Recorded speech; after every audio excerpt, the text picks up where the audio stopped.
I'm going to get started. Welcome to our November board meeting. We acknowledge that we gather at Santa Rosa Junior College on the territorial traditional land of the Pomo people in Santa Rosa and the Coast Miwok people in Petaluma, past and present, and honor with gratitude the land itself and the people who have stewarded it through the generations. There were no reportable actions taken in closed session. I am going to announce that one of the items on the consent calendar, E9, we are pulling from the consent agenda. So when we vote, that won't be on the agenda. Going on to approval of our regular meeting minutes from last month, I need a motion and a second, please. So moved. Second. Okay, all in favor? Aye. Any opposed or any abstentions? All right, next is approval of our special meeting minutes from last month. A motion and a second, please. So moved. Second. All right, all in favor, say aye. Aye. Any opposed or abstentions? All right, thank you. Now, moving on to employee of the month. And Kathy Prince is going to present. Welcome. Thank you. Thank you, President Battenfield, Board of Trustees, college community, and of course, Frank Chong and his countdown to retirement for allowing me, well, I know you've got months to go, but I'm not going to be at the speaker again. Allowing me to present our employee of the month today. Enadina Vera, who is the HEP recruiter and has been with us since 2013. She started the year after the grant began, and in her time, she has worked to enroll and recruit students for HEP throughout the 4-county area in the beginning, now just 2 counties, so her job is reduced a little, but not really. In the beginning, when Enadina started, HEP had nothing. We were a very beginning program. We had no neighborhoods to go to. We had no contacts. And Enadina came in and built up a network of community partners to help us find these students who don't just walk in off the street. She had to go to the field. She had to go to the places where they were and had to recruit and qualify them. So I want to talk about some of her unsung accomplishments because she does a stellar job as the recruiter, and would not have had the success we had without her. But some of the stuff she's done that you may not know contributes to the program as well. In her first few years, she realized that our students couldn't take the test, the HiSET or the GED test, because they didn't have a form of legal identification. So she worked with a partner she knew in the Mexican consulate. They brought the mobile consulate van to Santa Rosa for 3 years. And she worked in partnership with Southwest Center and other college entities to bring that to us at SRJC for 3 years. That was her vision to help our students. During the Tubbs fire, students were still out in the vineyards picking grapes. Most of us don't realize that those students have no safety nets. And Enadina does. A product of a migrant family she was picking when she was big enough to hold the first sack. She knew those students needed masks and they needed protection. She worked with Corazon up in Healdsburg, got masks, got them to the students in the field to make sure they were safe during the Tubbs fire, a population most of us weren't thinking about. When Enadina started, Dia de los Muertos had a kind of a hiatus. We'd had a few issues on the museum running it, and she came in and took it over again. Started creating altar workshops, worked with partners in the college community to do a walking altar event, which this year came back to campus and was extremely successful. Several hundred people were out in the quad. But when the pandemic started, Enadina really jumped forward in her ability to understand and work with our students. She knew that our program, our students are typically a paper base. We give them books. The internet, they don't know how to use a computer. Are you kidding me? We can't have those students. They can't do that. And Enadina said, I can help with that. And so what she did was she found an opportunity to use online materials to get our students accustomed to being in an online environment.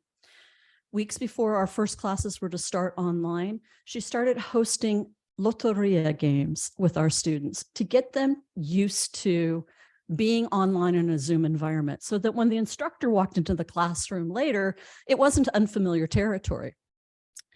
Throughout the 2.5 years of our program being online, our students not only met the online challenge, but they excelled and soared. And it has been truly a blessing to see how well our HEP students who are learning to get their high school equivalency, some of whom have not been in school since they were 8, 9, or 10.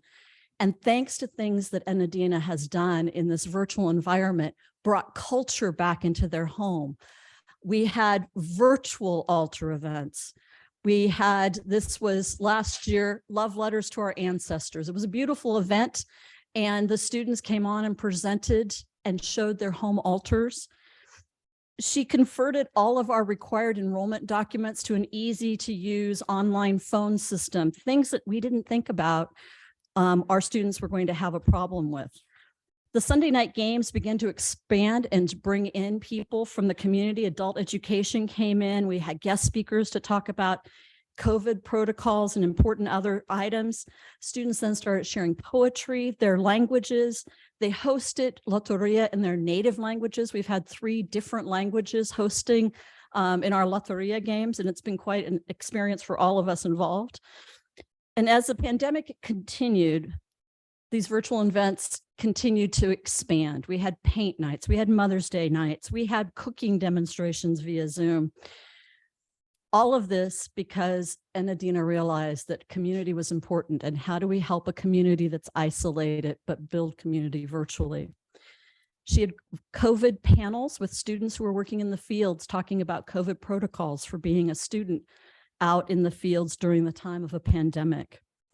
We have Enadina always prepares our students for the student graduation. And I know some of our trustees have been at our graduation, and you have seen our speakers speak, and that's Enadina's work. She sits down, practices, rehearses them. And on those rare times that you actually hear me in Spanish, she's practiced me as well. So when she started here, she realized that HEP was more than just a program to complete your GED and matriculate into college, but that HEP was a family. And that HEP had an obligation to help with culture and to bring the students into our community. Recently, our program was highlighted at the HEP Camp Conference, and Enadina and Beatriz Camargo did 2 workshops. They were asked to do a second one on how Loteria saved our program during the pandemic. So tonight, it gives me great honor to introduce Enadina Vera, our Employee of the Month.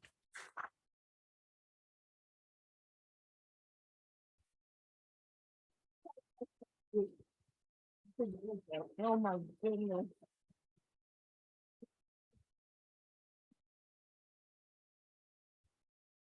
Good afternoon.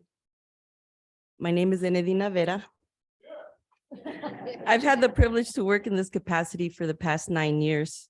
I would like to thank the Board of Trustees and Dr. Chang for this recognition and for the opportunity to have celebrations and ceremonies like this for us, the people out there working in our offices, in our, sometimes it gets a little lonely out there. So bringing us into this, love is very important, and I really appreciate this opportunity.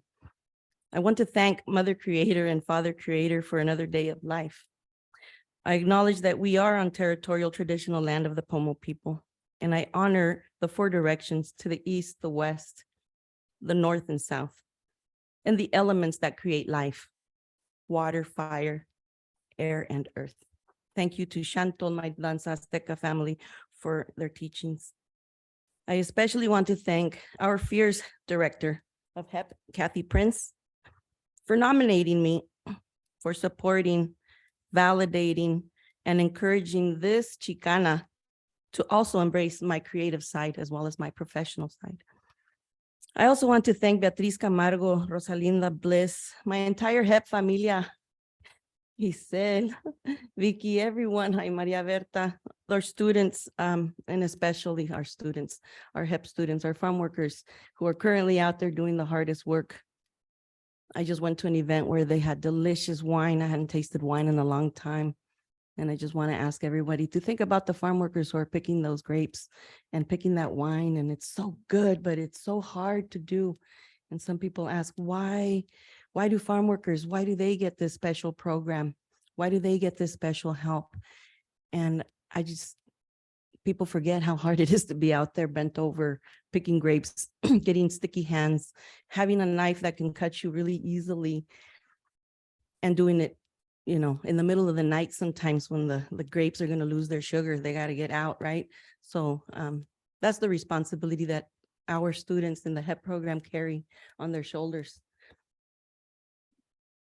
A special thanks to Malena Hernandez. I'm not sure if she's here. She really gets me, and she supports me in our, I call it La Cultura Cura.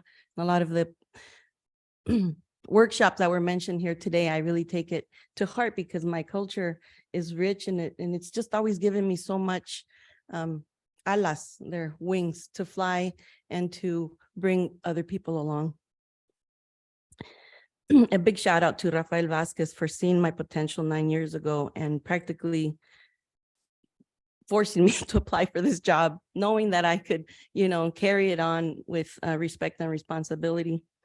I also want to thank my parents, Enedina Spitia and Guadalupe Vera. May they rest in peace. And my sister and my niece Karina. I was talking about that with my sister. My parents migrated from Guanajuato, Mexico to Occidental, California after the loss of their second baby due to extreme poverty, hunger, and illness. They arrived to Sonoma County in search of a better future. And it's because my sister too, because she was like, maybe 3 months, 7 months old, and they said, no more, we gotta get, move on. And I mentioned this because it continues to happen in our migrant families. Nobody just leaves their home, right? There's serious situations out there, and then we're blessed to have our farm workers here and in our JC Familia, and it's an honor to work with them.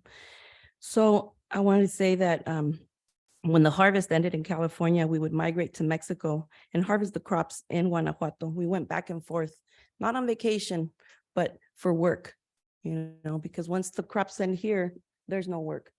People have to migrate either to the next state, and for us, it was back to Mexico. Migration continues to be the lived experience of our students and their communities. And for me, this created a unique opportunity to grow up with 2 cultures, 2 countries, two traditions. And for that, I'm very thankful. I want to thank Dan Lopez, my advisor for the migrant education program. He helped me get into college. He knew me when I was just a kid working in the apple orchards, picking apples on the weekends and summers, all the way through high school. I'm honored to work for HEP, where we continue to help people like me. As a Notomi woman from the lands of Guanajuato, Mexico, I am honored to receive this acknowledgement during the Native American Heritage Month. Very special. Thank you, Kathy. And a big thanks to my son, Xochipilli Quetzal, who's sitting right there. You're my rock, and you give me so much strength and courage to be who I am today. Thank you. I want to leave you with just a quick, bear with me. 3 languages I will sing this little song. Can't say it's sing because I don't know how to sing, but I will I will do the best that I can. The first is Nahuatl, the second is Spanish, and the third will be English.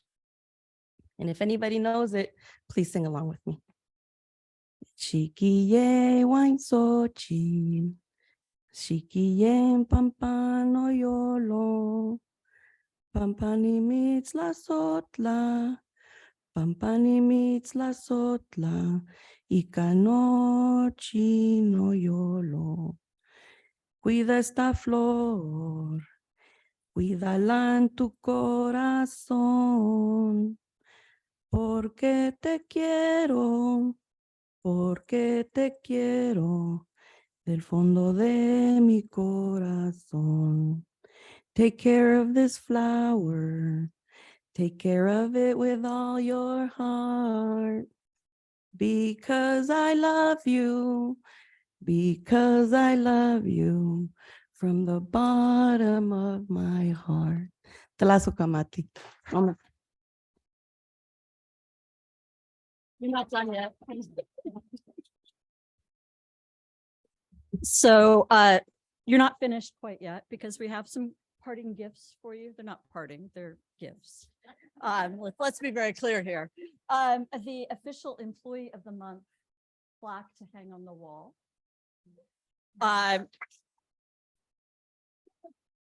Tickets to the Summer Repertory Theater. A gift certificate to the Culinary Cafe, and we're all going to take dibs on who she takes with. We also have a gift certificate to help indulge your artistic creative side to Fine Line for you to buy more art supplies, and a gift basket of things waiting for you at our fiesta afterwards.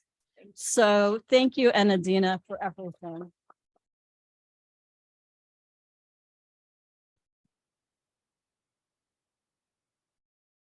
Thank you very much. And again, congratulations for being Employee of the Month.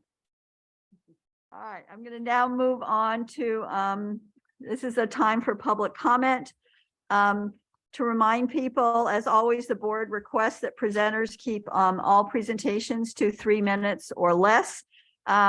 If you're here to make an in-person comment, I have some cards already. Otherwise, you can fill out a card at the back of the room. There was also the option to submit comments by email or phone, and I have a couple of those. If you're attending the meeting remotely, there is a button on the bottom of the screen where you can raise your hand, or if you're dialing in for the meeting, you can use *9 on your phone to raise your hand. So thank you. Let's see, I'm going to start with several people that made requests ahead of time. Ann Donegan. Is Ann here? Or is she remote? What? Oh, okay. Over Zoom, yeah.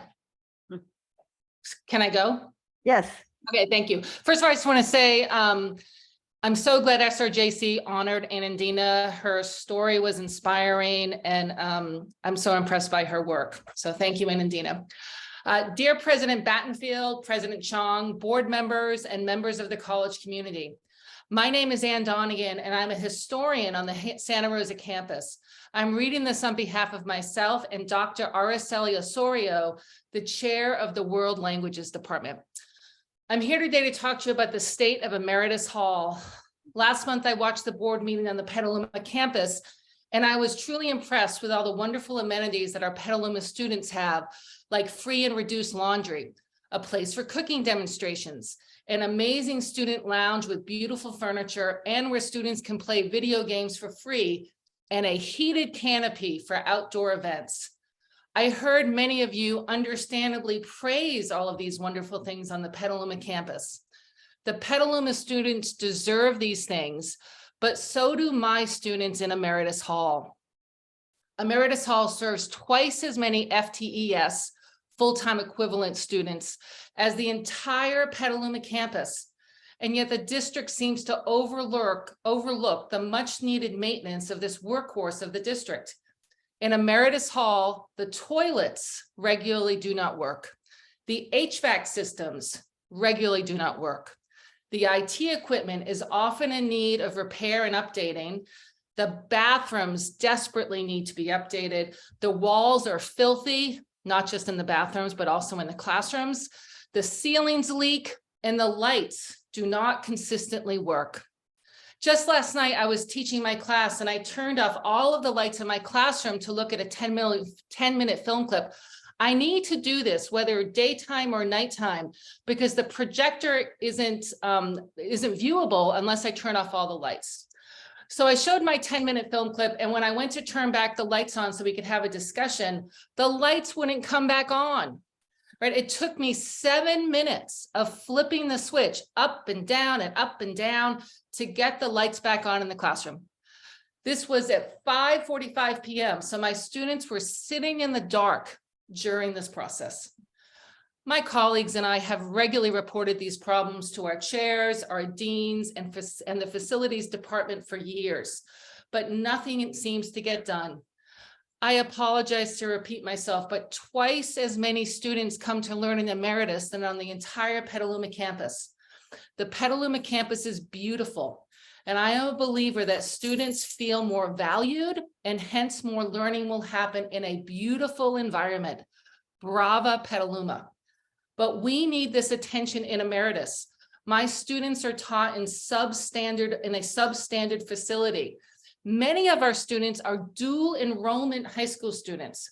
And if you could wrap up, you're at your 3 minutes, but I do Thank want you. Yep. to let you 30 give you a seconds. chance to finish. Thank you.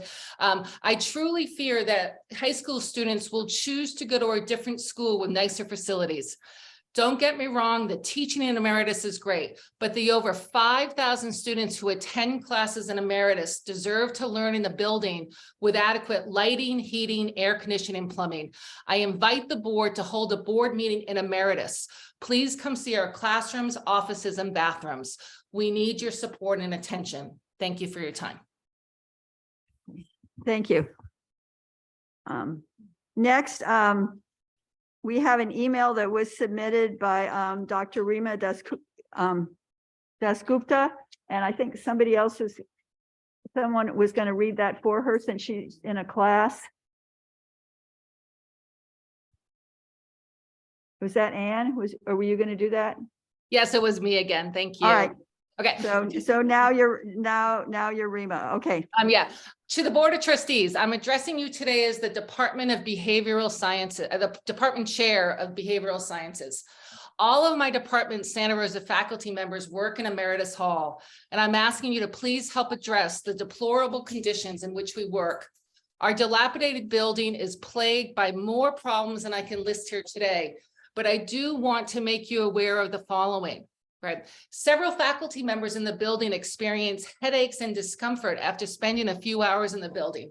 Many of us, including myself, have had to purchase their own air purifiers in order to be able to work in our offices. There's visible mold on the ceilings and the walls. There have been numerous infestations of insects and rodents.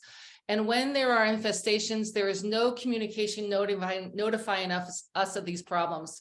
Window frames and outer walls show signs of mildew and rot. Carpets and furniture are stained and worn. Drapes in the offices are actually tarps that tend to fall down. There have been reports of black dust falling from vents in our offices. A large heavy light fixture has even fallen down on the desk of a colleague. Classroom technology is not updated in a timely manner, and projectors are placed in odd parts of the classroom, obstructing the views for many students. The building has chronic HVAC problems. We have frequently had to work and teach in rooms that are either freezing or boiling. Faculty restrooms are dirty and lack proper ventilation, and the student restrooms are worse. As you can imagine, the situation is demoralizing for the faculty, staff, and students who work and learn in Emeritus. The department's house and Emeritus serve a huge number of students at the JC. My department alone serves some of the largest majors at our college. We are dedicated employees of the JC, and we deserve to have a clean, safe space in which to work. I have long heard plans to beautify or to make improvements to Emeritus, but no concrete plan or timeline has ever been shared with me or my department colleagues. This is unacceptable, and our work situation is unsustainable. I implore you to please do something to provide us with decent working conditions as soon as possible. And I look forward to an institutional response with concrete information in a timely manner. Thank you very much for your time. Dr. Rima Dasgupta, Chair of the Behavioral Sciences Department. Thank you. Thank you. Next, we have a recording that was submitted, Winston Smith.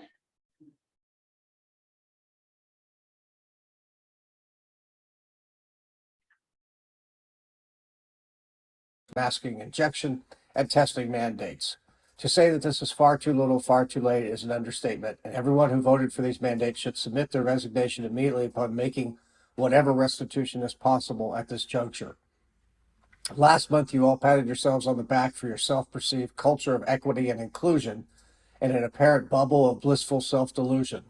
In reality, you have presided over the creation of a culture of fear, paranoia, and medical discrimination and segregation in violation of the Nuremberg Code, the California State Constitution, the U.S. Constitution, and the Geneva Convention on Human Rights. You destroyed the dreams and livelihoods of students and employees who chose their own health and well-being over allowing themselves to be injected with an experimental gene therapy biotechnology that has turned out to be the most deadly vaccine product in history, dwarfing all prior vaccines combined over 30 years. In the VAERS database, as of today, 31,818 COVID vaccine reported deaths versus 41,479 total reported deaths and 182,296 total COVID vaccine reported hospitalizations versus 266,196 total reported hospitalizations, a fact that you were made aware of and reminded of. In addition, all-cause mortality has skyrocketed upwards of 15 to 20% in all countries that push the injections. The Florida State Surgeon General conducted an analysis of the messenger RNA injections that found that there is an 84% increase in the relative incidence of cardiac-related death among males 18 to 39 years old within 20 days following messenger RNA vaccination, and specifically recommended against that population taking them. Go Bear Cubs. You were provided on multiple occasions with voluminous hard data that contradicted the vague safety pronouncements of corrupt public health officials, and you were warned not to make such an important decision without seriously studying it for yourself. You failed in your duty to protect the health and well-being of your students and employees, and instead subjected them to coercion, discrimination, damaged immune systems, and potentially even death. Anyone who died prematurely of any health-related cause following your injection mandates should be assumed to have died as a result unless proven otherwise. What you have done should be a stain on your conscience and will be your most lasting historical legacy as it becomes more and more clear what harms have been wrought. If you desire real justice, you must seek out all employees who resigned or were fired as a result of your actions, beg their forgiveness, and offer them their jobs back with back pay. And then you should resign.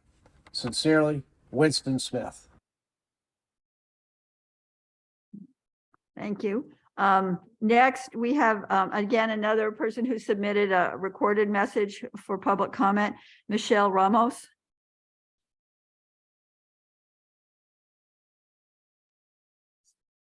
The mandatory masking, testing, and vaccination passports for students and staff at the SRJC is unlawful discrimination and is a violation of academic Is this freedom, the same person? according to District Policy 2.7p.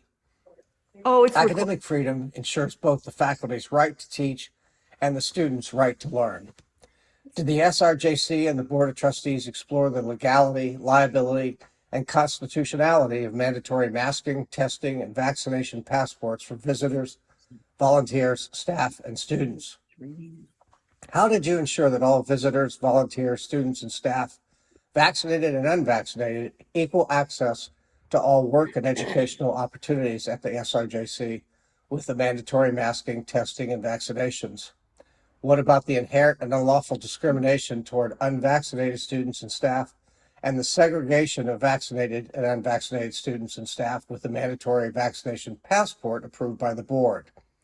Who is responsible for what happens to students and staff who take medical advice from the SRJC and receive medical treatment, the COVID tests and COVID vaccinations at the SRJC and or because of the SRJC to work and to go to school? Is the SRJC board responsible? Is the SRJC administration responsible? Vaccine manufacturers aren't responsible or liable because of the National Childhood Vaccine Injury Act of 1986. It provides that no vaccine manufacturer shall be liable in a civil action for damages arising from a vaccine-related injury or death resulting from unavoidable side effects and or solely due to the manufacturer's failure to provide direct warnings. COVID vaccines, COVID testing, and vaccine are all under emergency use authorization. Suggested solutions: offer online and in-person options for all SRJC classes. Rescind the state of emergency at the SRJC. Testing, masking, and vaccination should be optional for visitors, students, staff, volunteers, etc. In conclusion, medical decisions should not be mandated. Medical decisions should not be one size fits all, and medical decisions should not be forced. As an SRJC alumni and as a parent of 2 current SRJC students, please rescind the state of emergency at the SRJC and please remove the masking, testing, and vaccination requirements so that everyone has equal access to the SRJC for work and education. Please stand for health and freedom because all medical decisions are personal and individual. Thank you, Michelle Ramos.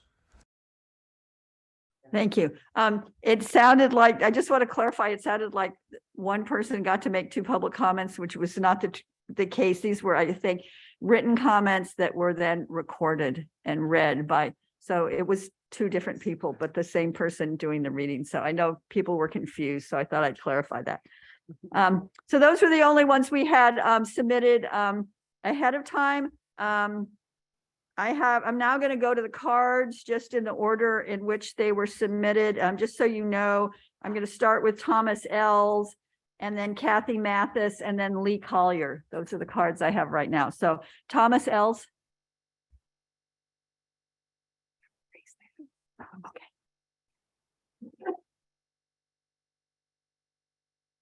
Well, thank you for the opportunity to speak. And I thought it was going to be hard following Adina and the previous presentation that you had, which was, I thought, very professional presentation on hiring practices. But the red comments sort of overwhelmed even their presentations, to makes it hard to follow that. I did want to comment. I'm an anthropologist, but I'm also an engineer. And in engineering, with respect to the hiring practices, people don't get a PhD to practice engineering. They get a PhD sometimes to teach engineering, but it's vastly different. The practice is vastly different than the educational aspect. Most people are very narrow in their specialization as they do their research and so on. And in practice, it's very, very broad. And for you to, so what I meant is probably with respect to engineering, may not behoove you to be narrowing your specification in your hiring to those that have a PhD, because they can't practice. They're not, I mean, we allow them to practice, we grant them the status to practice, but they're usually not practicing, and you wouldn't necessarily hire them to practice if you're an individual.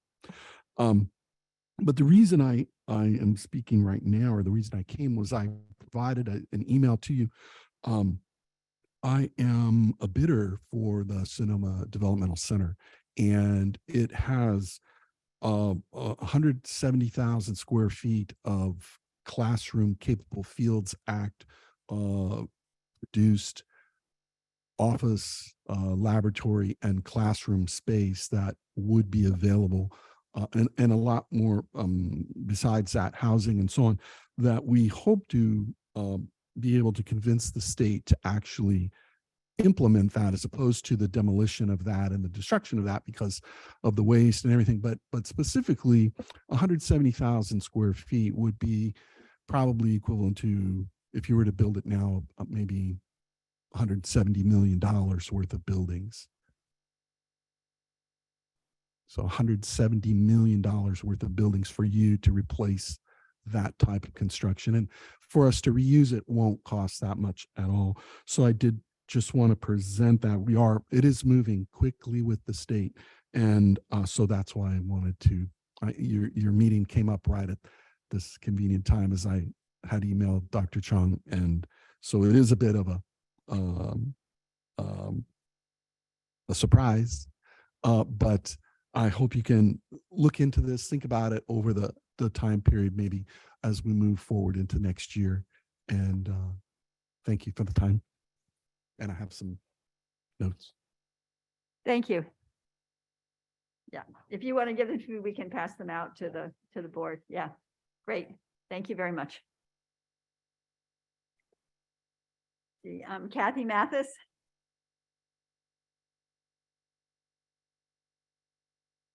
It's been a while since I've been at this podium. I miss you guys. Good evening, President Battenfeld, members of the Board of Trustees, Dr. Chong, and college community. It is that time of year again to remind you that to help support the Giving Tree program. It's, as many of you may have learned, that our program had to be reinvented due to COVID. And instead of hearts on a tree and wrapped gifts, we gather donations and purchase gift cards for our most in need students' children. The reinvention has been very warmly welcomed by our students and will be the continued future of the program event. Students feel it's much more equitable for their families. So, but it can't happen without donations from you and others. And all of you should have received a DL staff email at 3:15 p.m. today. So for all of you that are on your laptops, your phones, I want you to go to the email and click donate now and I'll wait. No, I won't. I won't wait. I won't take up my entire time. But really, we really need, because we're actually behind in donations as compared to other years. So we really need your donations. We really need to go onto that email that was sent out. And I guess that's it, except that we're going to do one thing that's different this year from the COVID years is we're going to have the first day of distribution of the gift cards. We're going to have a party in here. So invite everybody to come and be a part of those students and welcoming those students and those students' children and kind of make it more of a holiday party that they feel more connected instead of just everything just being virtual. So, all right. Thank you very much. Donate now. Thank you. Lee Collier.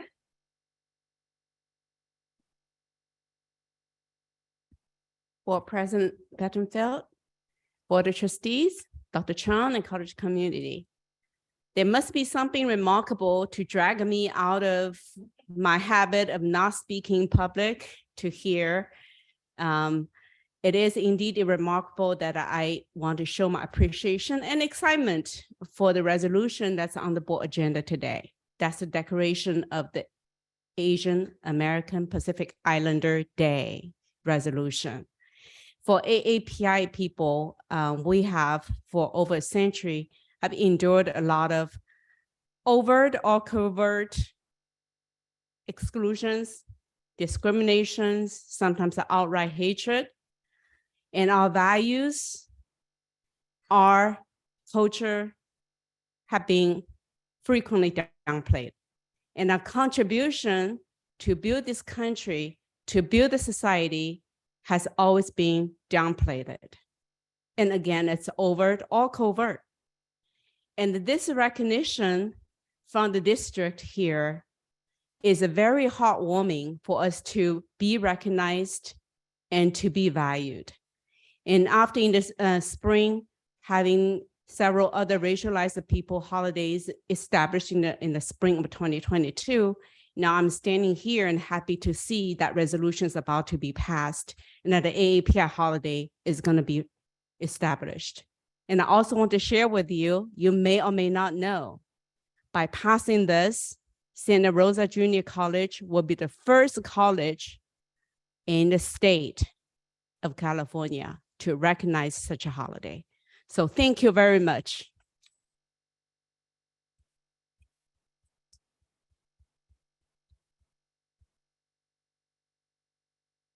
Thank you. I have one more card. Thornton Scott McKay. Hello. Well, before I say anything, I like to thank some people. One of those is Sean Martin, Byron, Dr. Rome, Sarah Wiley, Delashay, and many others. And also the council is listening to what I'm saying right now. I have a big passion like she has with the Asian Pacific community. I have a big passion with the people with the disability community. Can we please change the name of Disability Resources Department to Universally Empowering Students? I say this because yes, I might have a disability and some person might not need the needs that I need, but I don't think of it like that. Everybody should be included for extra time, inclusivity. Let's talk about diversity when it comes to this campus. When you include certain people that have resources and you don't let other people have the same resources, that's the opposite of what we are preaching around this campus when it comes to inclusivity and diversity. As somebody who's in the disability community, we also face a lot of inequality and discrimination with groups of people. Let's just focus on the fact that we should be universal. We should all have the same rights. We're all human beings at the end of the day. Like I said, Dr. Rome, Byron, they've given me the opportunity to question things and be able to just be myself. Same with Sean Martin and Sarah Wiley. These people like are here for us. They're here so we can question our lives. We're here so we can move forward and strive to be the better people we are. So I'm just saying, at the end of the day, you guys make your life decisions and you choose. But please just put in recognition that we all want to be universal people. We all deserve to be treated the same. So yeah, that's what I have to say. Thank you.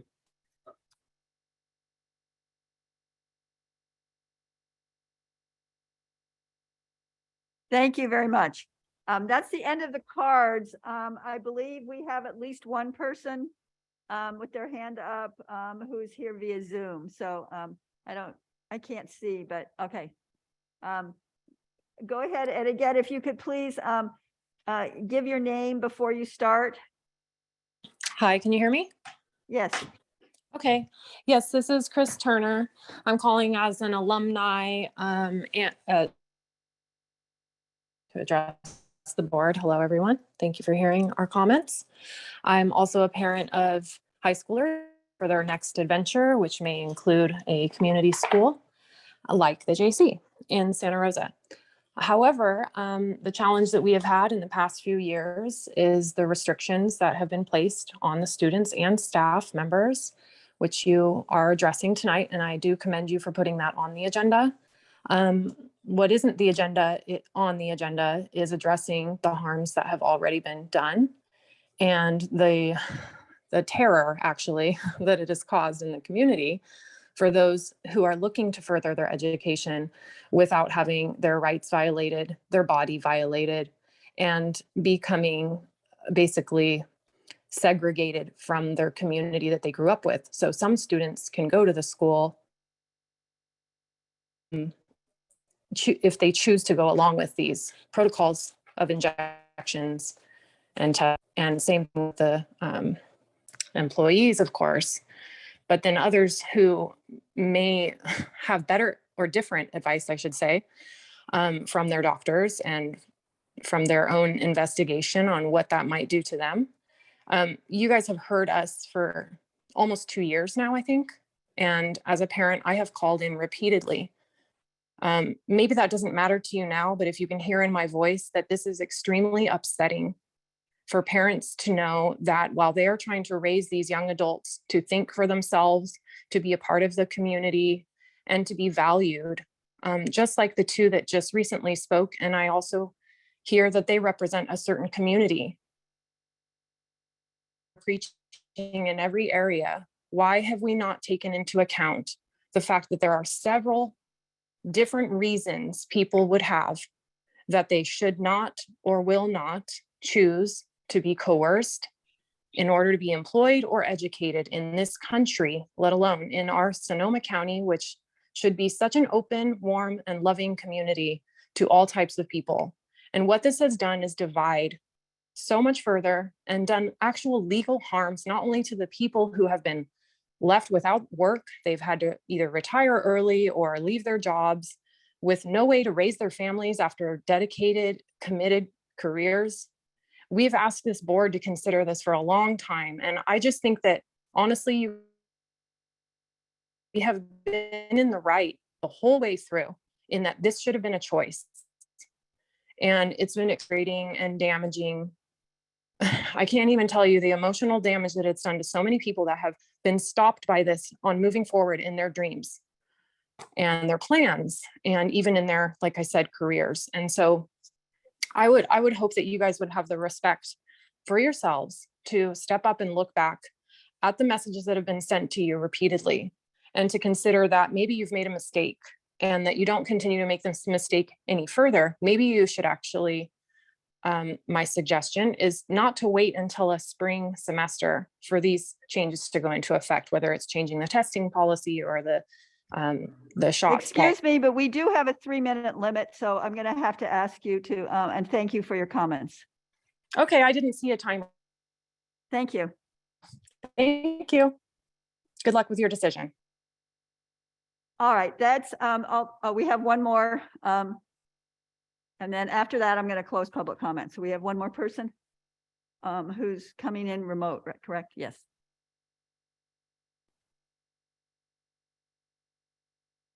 And again, if you could state your name.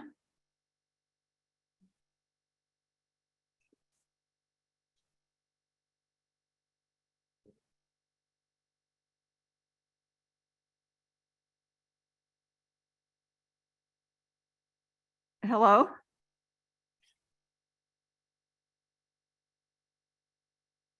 All right, it's, okay, I'm gonna go ahead.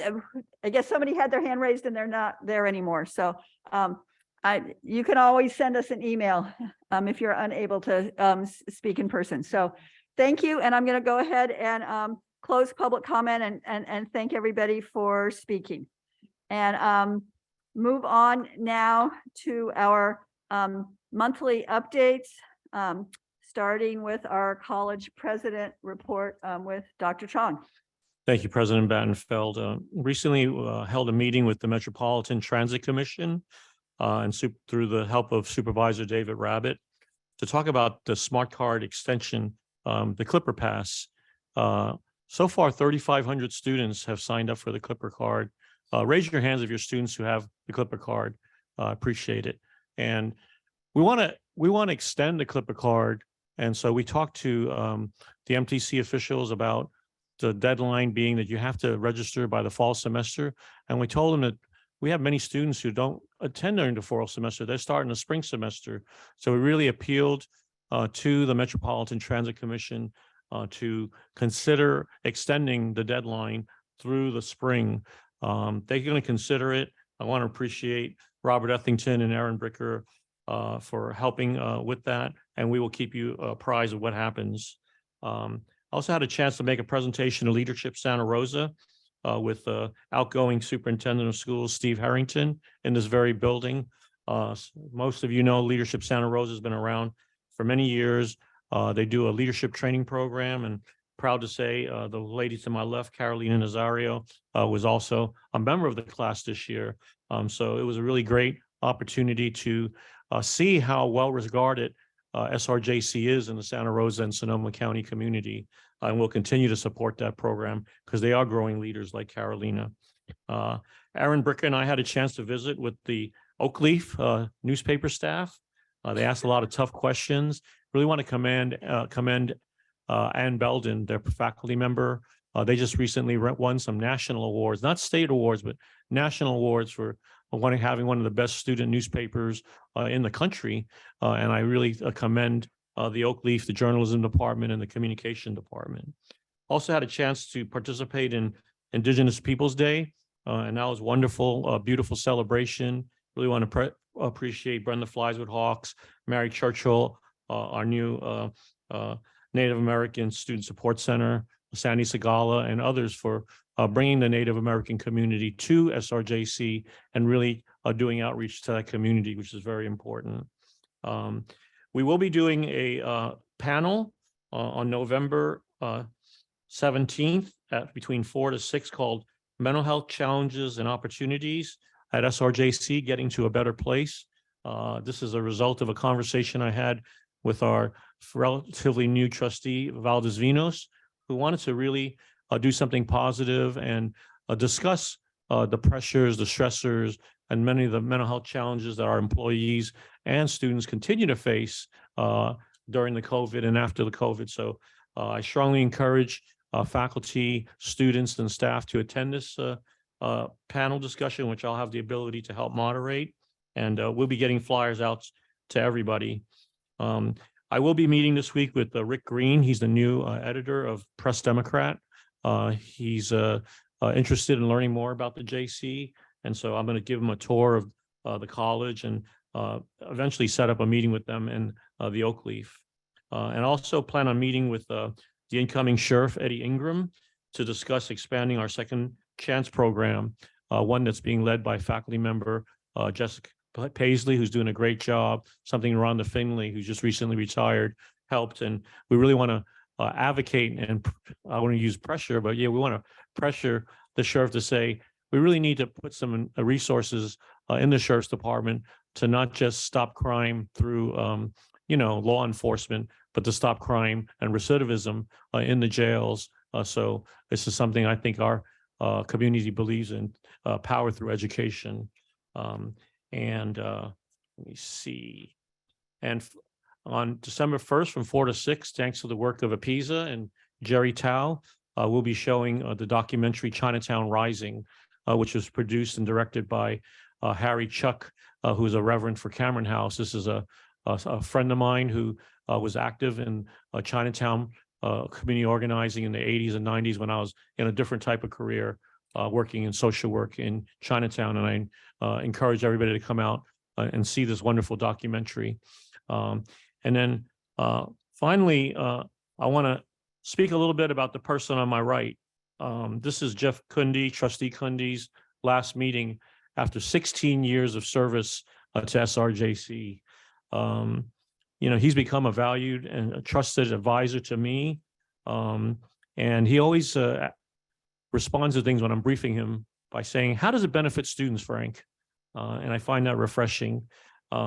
He's provided invaluable expertise to Schoen Farm, our wine program, and really taken a fledgling wine program, both him and Terry, through their expertise in the ag community, have really made Schoen Farm wines and the entire farm an exemplary ag program and one of the best in the state, if not the country. Jeff attended SRJC. His children attended the JC. Many of his employees attended JC. And I'm hoping that several of his grandchildren will eventually attend the JC. We need the enrollment. Jeff has generously donated his time, money, and wine to numerous SRJC events. I personally going to miss Jeff, and I think he's just someone who serves very selflessly, but he's a good guy, and he deserves our recognition. And so at this time, I'd like to ask his replacement, his soon-to-be replacement, Ezra Shaban, from Senator Dodd's office, to come to the podium and present a very special recognition to Jeff from the California State Legislature. Thank you. Thanks, President Chong. It's really my honor to be here today and wearing my hat as Chief of Staff to Senator Dodd, and also representing the entire Sonoma County legislative delegation.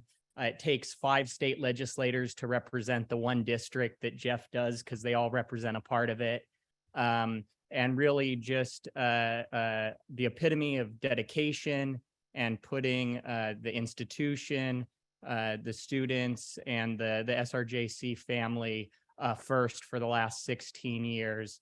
So on behalf of the state of California and Senator Bill Dodd, Senator Mike McGuire, and Assembly members Jim Wood, Mark Levine, and Assemblymember Aguilar Curry, like to give this token of recognition, this resolution from the legislature, thanking you for your dedicated service, and definitely know you're going to be part of the SRJC family ongoing, and continue to be a mentor and someone that we can all look to for sage advice. So appreciate your service, and thank you, and congratulations on a well-deserved retirement from this. Thank you, Ezra.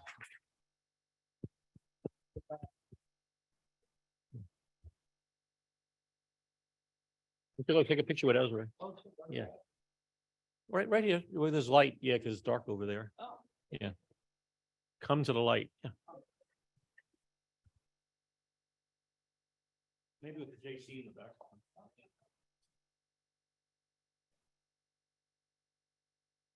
All I'm doing is time. Great, thank you.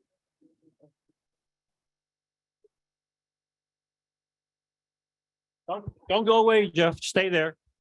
And on behalf of the board, because of budgetary restraints, we have a much smaller but equally important from our board to you, with heartfelt appreciation and distinguished service and loyal support as trustee of the local Sonoma County Junior College District, presented to Jeff Kunde, board member 2006 to 2022. Let's get the whole board up here and take a picture with Jeff. Here you go, Jeff.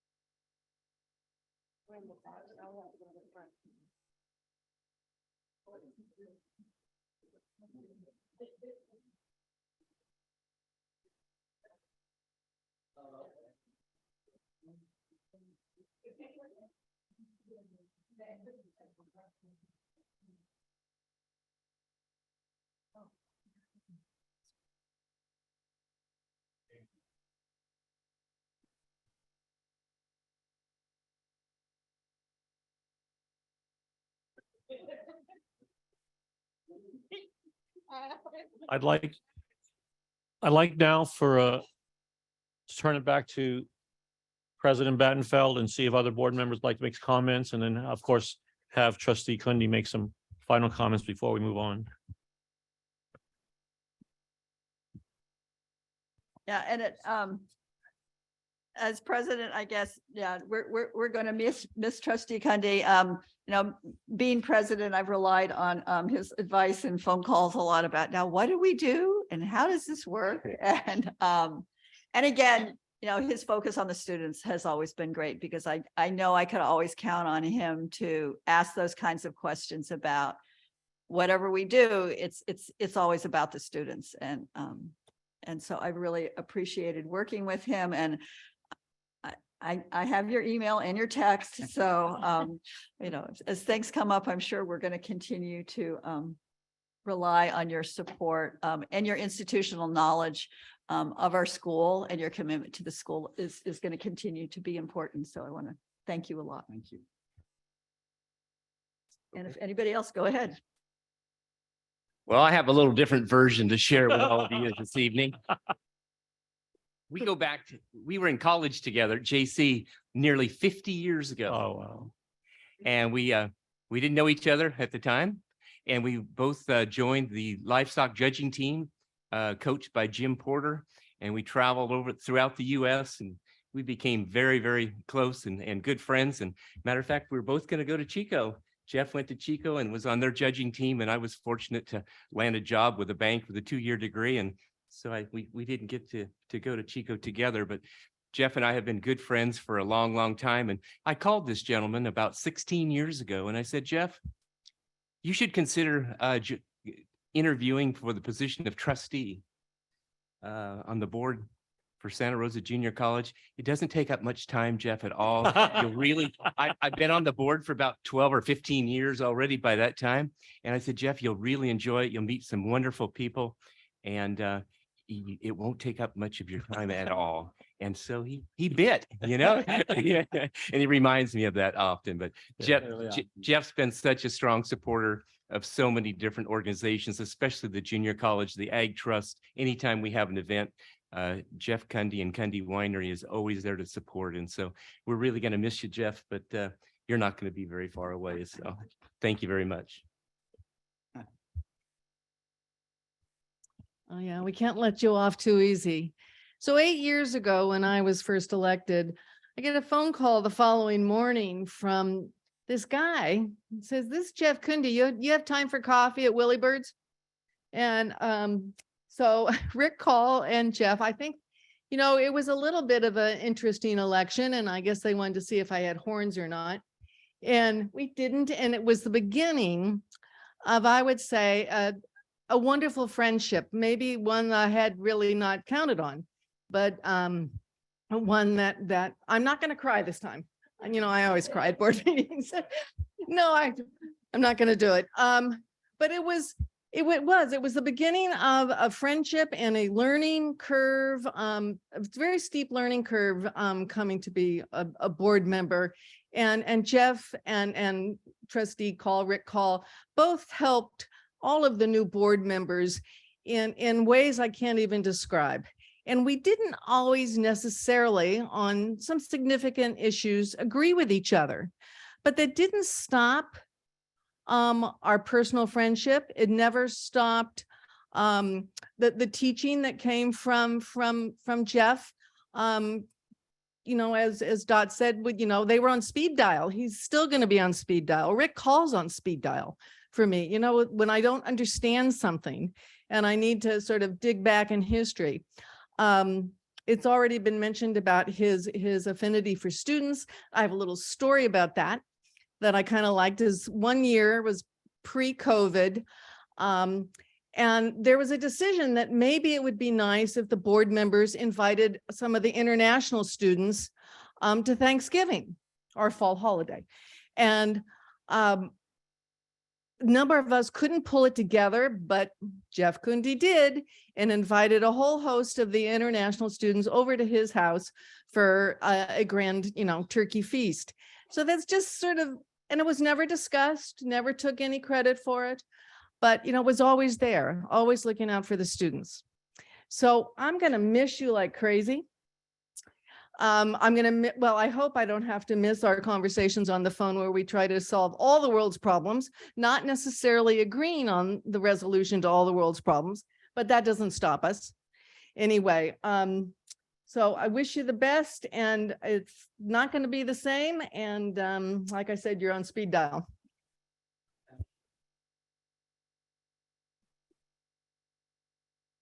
Anybody else? So without saying my age, in all my life, I have never been scared to be on any board except for this one. And so the first day that I went to the first board meeting, I was like, what am I going to wear? What am I going to talk about? And I had so many questions. And as soon as I sat down, I was like, okay, I'm just going to keep it real. I got questions. And Jeff immediately became an open book and was there ready to answer those questions and give me like sound advice, like, we know you're Puerto Rican, but you need to shut up on the board. And I was like, I agree. So no, he was just so great. And I'll just never forget that first day and how welcoming you were and how you opened that door, everyone here, but especially you opened that door. And I just thank you. And on behalf of all of our students before me, while I was here and after me, we thank you so much for all your service, really. Thank you.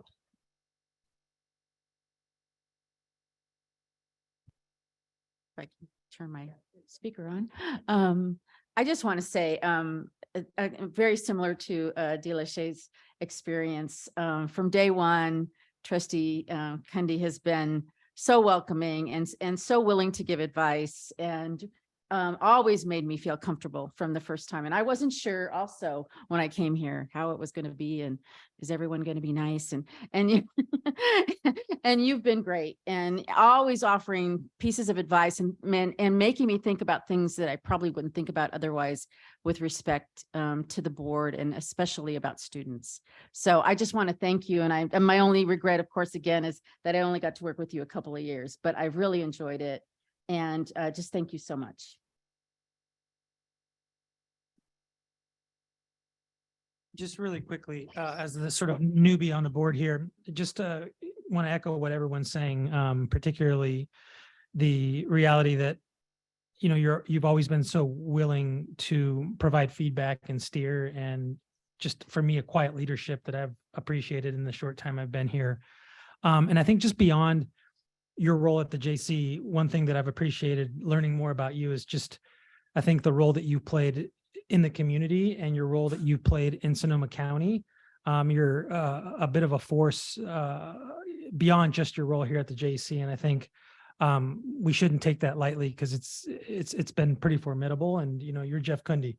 So, so thanks for, and I mean it. So thanks for that. And I think I'm going to miss you a lot.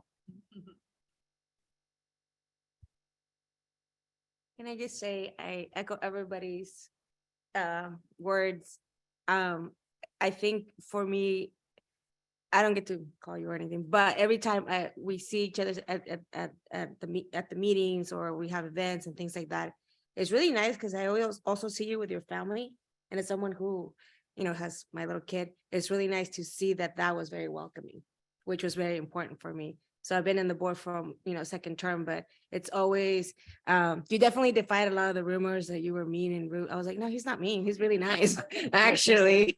Right? Or like, oh, he's going to, I'm like, no, students do come first. And I know that, just like Maggie said, we've come to agree to disagree very respectfully. And I think that's been a really amazing experience for me. And as a statewide, when people, and I see, like I said, other trustees and boards, and I'm like, thank God, I mean, Jeff just looked mean, but he's not mean at all. Like, it allows to be able to have not comfortable, but uncomfortable conversations without feeling attacked. And I think that you led a lot of that in a lot of our meetings and allowed for all of us to be able to express ourselves because you do have a lot of institutional knowledge. You have a lot of being in this, in this position. And I think that was very important. I mean, for me, it's a lot of respect for the time that you've given to the JC and time that you don't get to sometimes spend with your family, but then bring them in and just makes it feel so comfortable to be able to do this position and not feel like, oh my God, I have to split time between this and that. But it's been really, really a great growing and learning experience to be a trustee along your side. And the same thing with Lindley, because, you guys is like, they come together, like every time I'm like, so it's been an honor and a pleasure to be on the board with you. Thank you. Thank you.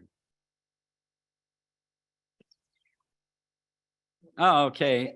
Hey. Well, one thing that I learned from great Dr. Chong is be brilliant, but be brief. So I'll say thank you. No, be seated. But thank you very much for those comments. Those it's amazing the stories you told. I forgot about all those things. I didn't even think about them until you guys brought them up. That's awesome. But one of the things that when I first ran for office, couple of things that Trustee Lindley left out in his thing about running for trustee. At the time, back in 2006, I think the board was pretty fractured.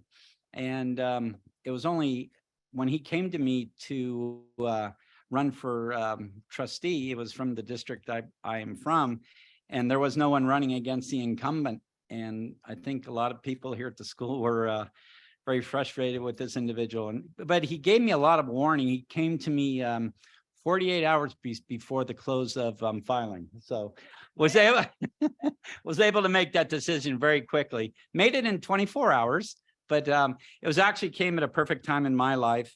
I'd been looking to give something back to the community, something just to give back, just to give them my time and everything. And it was a perfect fit. And but in reflection, the JC, but when I ran and I won, and it was a big deal to beat a two-term incumbent, and everyone just kept thanking me and for, quite a few years, just kept thanking me for giving them my time and everything. But in reflection, the JC has given me so much more than I've given it. I really believe that. First being, a student here in 1974, meeting many other students have become lifelong friends. Teachers that taught here are still my lifelong friends. And I've, just received a tremendous education, was able to carry that on. And now we fast forward to 2006, so this is when I decided to run, given it a 48-hour challenge that learned to do that. But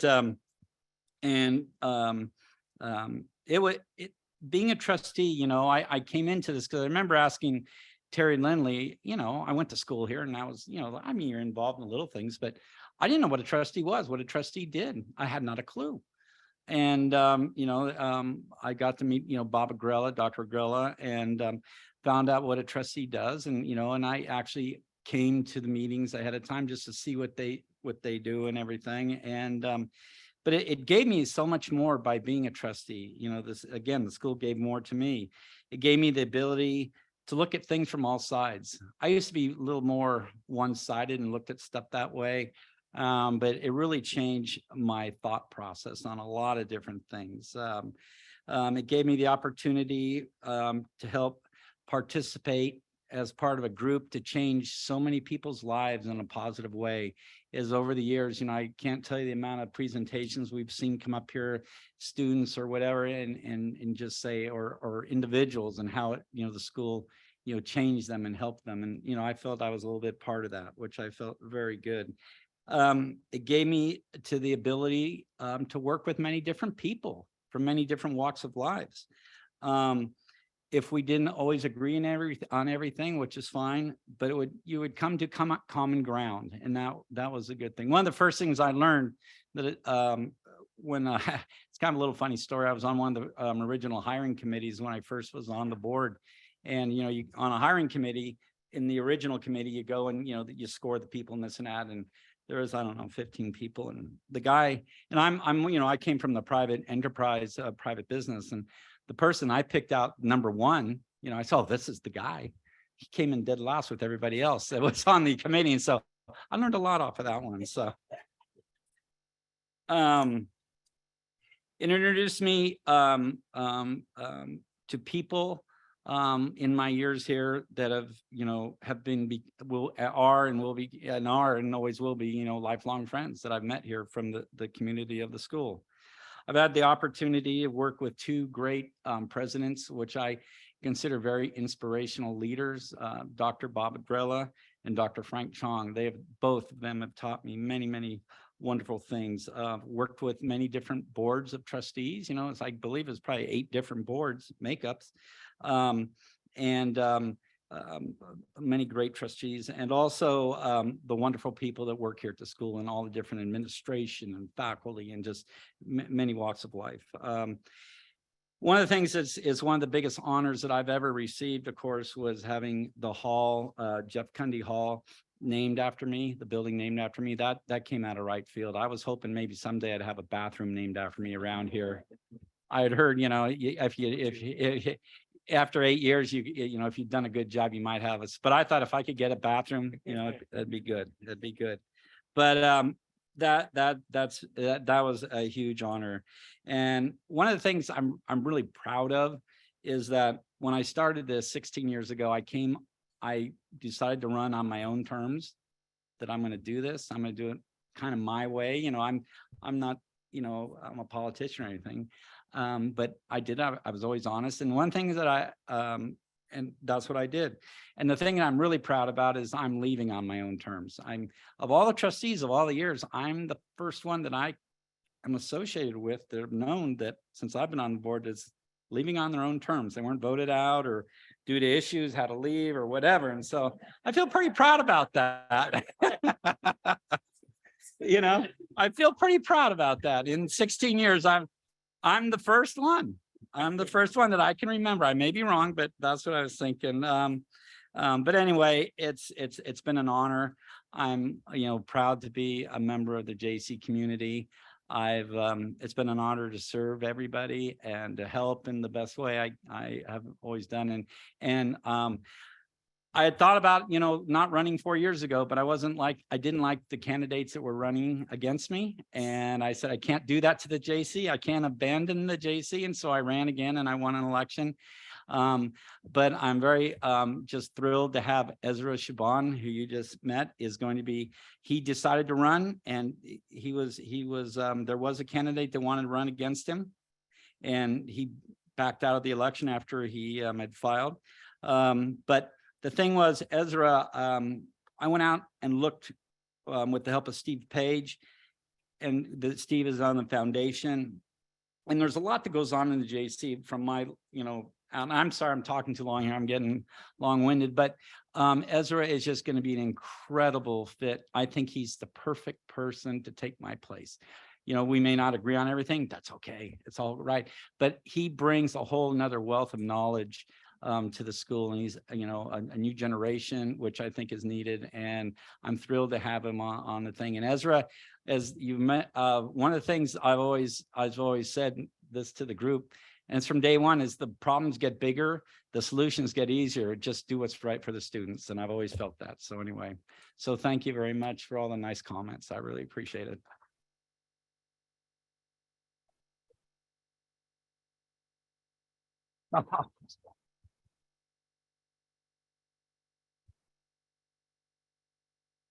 Thank you. Thank you.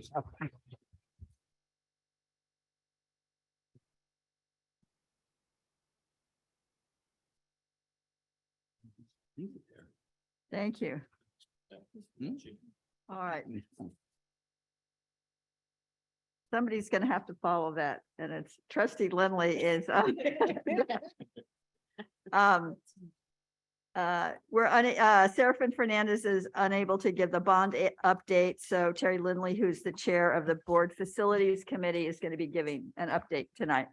Okay, Board Facilities Committee met on November 1st. Update was provided on solicitations in progress and purchasing items submitted for Board of Trustees approval today, November 8th. Update on IT and media projects, fact ops, and major capital projects were provided. Highlights include IT team will start the Banner 9 SaaS implementation phase this fall. IT team replaced Palo Alto firewalls in Santa Rosa and Petaluma. Next phase includes installing new ones at Schoen Farm, PSTC, and Southwest Center. Busman Hall IT renovation started construction with selective demolition and electrical ongoing. Towser Gymnasium renovation, pre-qualification of general contractors will be this fall. Annalee Village is being renovated this fall as swing space for the athletic department, while Towser is under construction. Barnett Hall demolition architect will be hired this fall. Lindley Center for STEM Education building envelope installation is ongoing, with aluminum window and door frames also being installed. Foundation new office building interior finishes are 90% complete, and the furniture installation is scheduled for December 6th. Petaluma Construction Center plans were approved by the Division of the State Architect, DSA, and bid phase will start upon Economic Development Administration, EDA approval. Southwest Center design build team has been selected with Lathrop Construction and HKIT Architects. And lastly, student housing construction work continues with the elevator installed. That's my report. Thank you. Thank you. All right, next, we have our monthly site update. This is with the Public Safety Training Center with Josh Adams. President Battenfeld, members of the board, Dr. Chong, and college community. I'm Josh Adams, the Dean of Academic Affairs, and it is my privilege to introduce Public Safety Training Center's Emergency Medical Care Coordinator, Art Sia, to give us an update on EMC at Public Safety. Thank you, Josh. President, Board of Trustees, board members, and Dr. Chong. July? Awesome. Congratulations. Thanks for the opportunity to speak about my program this evening. And I really appreciate for faculty members that we do get an opportunity to talk about what we do in the classroom, especially in a one of our campuses that we don't hardly ever really talk about. So it's nice to have that opportunity, and I really appreciate that. In terms of the program that we do, we provide the training for much of the workforce here in the county and the surrounding areas for emergency medical care. We have core programs, which are we have lots of acronyms: EMR, EMT, paramedic. We have degrees as well as certificate programs in those areas. The EMS Academy is a workforce development class that helps to transition EMTs into the workforce. And we also provide continuing education, a variety of different courses for the existing professionals who work within our industry.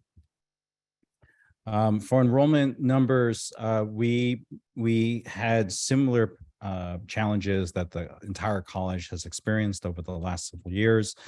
Little things like fires and diseases and various other things that have contributed to a decline in our numbers. I'm happy to say that as a rule, our numbers did manage to stay a little bit higher in terms of a trend. Public safety, as you know, especially with the fires, the fire service has really ramped up in terms of their ability to put out students.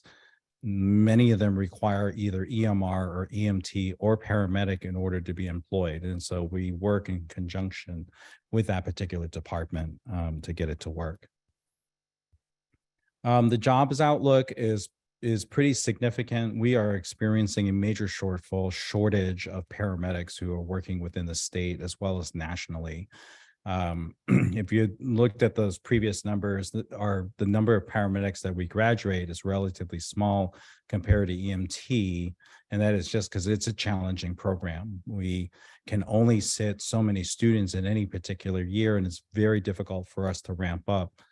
We have limited class space over at the Public Safety Center, and we have challenges trying to place everybody into their internships. Our pandemic over the last couple of years really hampered our ability, and we have the entire part of our programs. There's a total of 30 programs throughout the state, with every program reporting the difficulties in getting people out there. But the one thing about this particular academy, which is the current one, other than the glamorous pink socks that they're wearing, is that over half of them are sponsored, and that's a first for our program. The shortage is so significant that departments are paying their people to come to the class. So if they're qualified, we take them in, and we're hoping that these new agreements and interactions and partnerships we have with our traditional stakeholders will stay where it is and allow us to hopefully smooth out our output. The one thing I wanted to highlight about our program is our simulation center, and I really do have to thank the community, the JC community, the Board of Trustees for their guidance, and a lot of folks who work at career education to provide simulation monies. Simulation is big in in the medical field. You know, prior to all of this, we would poke people and stick things in people that weren't supposed to be there, in the hopes that we were training people, and so also creating a lot of pain and uncertainty. So simulation allows us to do this, and as a program, we're one of the better served program by simulation. We've received a fair amount of funds from CETIA, from the ILM, and from the Strong Workforce programs. And I really have to be to express my gratitude that we actually have we probably have the second largest ambulance fleet in the county. And that's because we were able to secure new ambulances that we can train our students so that they are work ready on the first day. Many of these students, I keep thinking of the word kids, because they're younger than my kids. This is often the first time they're driving something other than a little, 86 Honda Accord. And so we'd like to make sure they don't hit anything as they're driving around with their lights on. So we've been very good about that. The last thing is sort of where we're going next, and this is probably what excites me the most as the faculty coordinator. We are establishing our first EMR program at the Southwest Center. It's one of the first career education programs specifically for that campus in that district. We, like other career, sort of the high technical education type portions of classes, we experience difficulties in trying to get people from diverse backgrounds into our industry so that they represent the community and care for the community. We feel that this is one of our first major steps to reduce some of the barriers that are inherent in our system of training. We are waiting for approval. We're actually waiting for the county school of education, County of Education and Windsor High School to say that they've received approval to start a pathways program with us. With the EMR. So we're hoping that we're going to be able to appeal to a younger audience, a more diverse audience, to get them interested in a very highly skilled and highly paid technical education field. On the other side is we're starting to explore the concept of a bachelor's program in paramedicine. There is currently not one in the state, and there are very few across the country that is specific to paramedicine. This is one of those things of, if we build it, we think they will come. Employers are looking for better educated, higher thinking folks who are able to lead the development of emergency medical services into the next generation. And we'd like to try to get ahead of this curve. So we've just started the process of investigating what this is going to look like, but hopefully I can say there's more, and stay tuned. At the end of the day, again, as a career education faculty member, I do want to say how much I appreciate working at this institution, where the mission of this college is to prepare people for transfer and to prepare them for the workforce. And I do believe that that mission is really being carried out. I see it every day in my program. Thank you.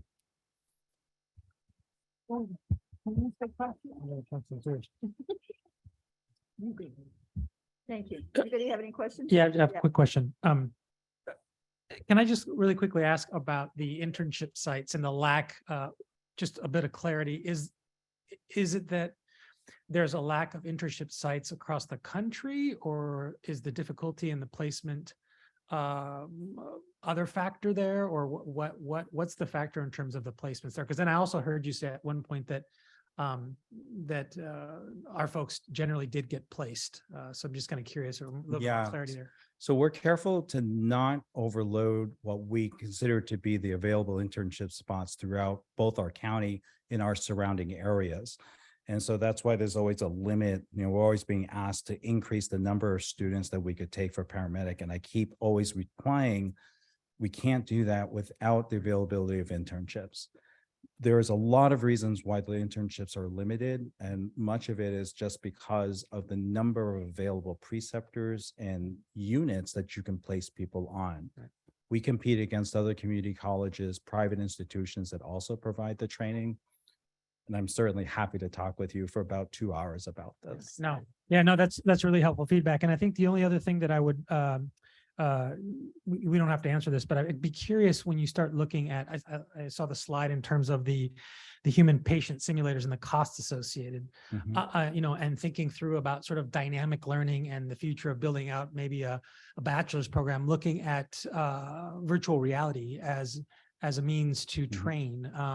That's a pretty promising career field, particularly for medical communities, but also for EMTs, and can drive down some of that cost, particularly because the technologies are getting much cheaper. Yeah. So anyway, just wanted to throw that out there, and for marination. Okay, thank you. Anybody else? Just some really clever ideas that I really applaud, like the bachelor's program, although I'm not sure I know the difference between a paramedic program and an EMT, but that's okay. I don't need to know the difference really. But so, I mean, I think that's great. I was wondering about the Southwest program. Is it going to be like an orientation program there? And then the students would eventually wind up at the public safety center, because you would have more of what you need there. The program, the class that we're going to start is the Emergency Medical Responder Program, which is what we already provide at Windsor. It's a prerequisite course for the EMT program. Oh, it's okay. So to just expand a tiny bit on that, we do know that one of the challenges of folks that are coming into the industry is language. Part of it is culture, and we're applying several different techniques that we hope will work and trying to help bridge those barriers within that class, because we do need to have them be able to converse and test in English, because there isn't a Spanish equivalent specifically for that. So we're trying a variety of different things. We have several grants that we're getting, the private grants that are helping with that. And then we also received some CETIA money to help fund some of the equipment that we needed. Okay, awesome. Thanks so much. It's exciting about the stuff you're doing. Okay, it's great. Thank you. Great. Thank you very much. Thank you very much. All right. Next we have student trustee update. Thank you, President Pettenfield, Dr. Chong and the board, and the college community. I want to thank a special shout out to NA Dina Vera. I see her all around here all the time, working extremely hard, and she definitely deserves to be highlighted.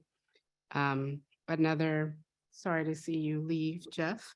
We love you. I also want to highlight a student, as I do every month, and the student for this month is Yana Johnson. She works as the administrative assistant for Salbona and for the Intercultural Center. She is also a PAL for our English 1A. Her major is history, and she is on a journey to get a PhD in ethnic studies. She is, yes, she has been here 3.5 years. She is also in our BSU as well as our Student Trustee Council.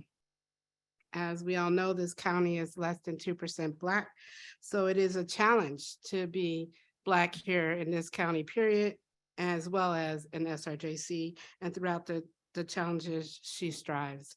And I will tell you that in BSU, she is the calm to our cool. Like, we really try to get cool, and she's like, nah, we're not doing that. So she's very calm with that. And anyone who knows her DNA would know exactly why she is who she is today. And can we all give her a hand? Come on. Beautiful. Yes, yes, yes. So thank you. Thank you for being awesome and being an inspiration to us all. As student trustee, I have formed a student trustee council. To give an update on that, we are 18 members strong, y'all.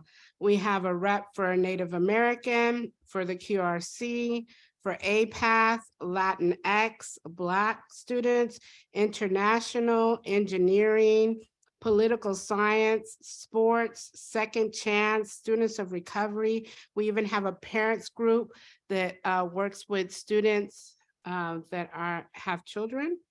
And just this week, we now have a rep from our Southwest campus. So we're really proud about that. And in our meetings, I'm able to hear some of the most amazing things and some of the most sad things that are happening with our students. But just to bring a few interesting things. One that was very shocking to me, because I myself have a transgender son, and one of the needs was to put feminine products into the male restrooms. And it's because we don't have enough all gender bathrooms. So it's like, good. There's a big need for basic needs, a big need for more mental health projects. And our students are really fearing the holidays coming. So depression is starting to sit in. So one of the biggest things that they said was more events, more events. So we've been working on that. We have an event called Viva la Fiesta coming up from our Latinx rep.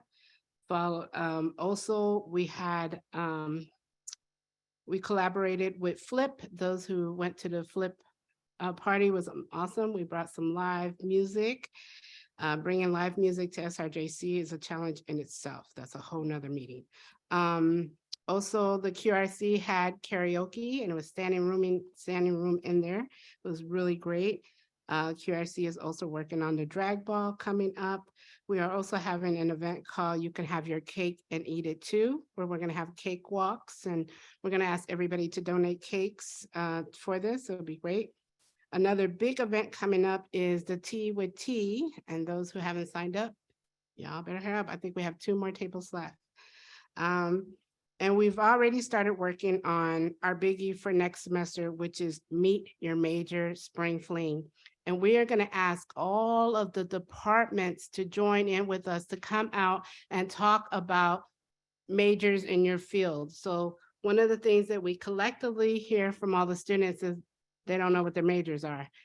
I myself never knew that there was a major in student life. Had I known that, I would have had Zach's job 30 years ago. But when you don't know, you don't know. So this is a way for all departments to come out and talk about their departments and introduce their majors to students, and for students to sign up. So this is going to help us with some enrollment. We'll get everybody involved, the high schoolers involved, make it a real fun day. Hopefully we can have some music. We did hear the cry of the university empowered students. So I reached out with Kim Starkey from DRD, and we have already started our new club for the universally empowered students. And we are already collaborating with them to have a holiday halls party coming up And we're asking everyone to donate very gently used things or new things. You know how we buy some and we have it in the garage somewhere and we haven't used it, donate it. So the students can come in and basically they buy a bag for $1 and they fill it with whatever they want. We're gonna have some gift wrapping so that we can help them gift wrap the presents. It's kind of like, a holiday shopping spree. So you can contact me if you want to be part of that. Also, I have gotten with our very own Genevieve Bertone to start a club called In the Mix. The last time that Pedro was here, we were talking about this, said over 70% of our students are actually mixed. And they don't know which group or which club or which way to go, right? So this is going to be for them. We're going to be talking about microaggressions. We're going to be talking about colorism. We're going to be talking about this, things like that. Everything the Student Trustee Council does, we have surveys and we ask those particular groups of students how they're doing, what we can do for them, like do they have the resources they need to be successful at SRJC, and getting the students' perspective, because that's my job, right? So, and having that support. I was hoping Serafin would have been here because in the area of student government, we have to walk by Sandy Segal's little den that doesn't have a door. And I used to be funny about it, but I have to start getting a little serious about it because Sandy has meetings for SEIU in that area. And a lot of times I walk by there and I hear things that I shouldn't be hearing. And if I'm hearing it, so as other students. And SCA, we are trained not, to close your ears, but not all students are. I've seen Sandy having to take people into the lobby and have meetings. And I think, I think Sandy has been here long enough that she deserves a door. Like, come on. So hopefully SRJC will get on that and get Sandy a door, because it's respectful to her, but respectful to the people she's dealing with as well. And definitely a shout out to Ann Donegan for bringing up the Amir's Hall. I was in there when we had our earthquake, and I wasn't sure if I was scared of the earthquake or being in there during the earthquake. Like, I don't know which one scared me worse.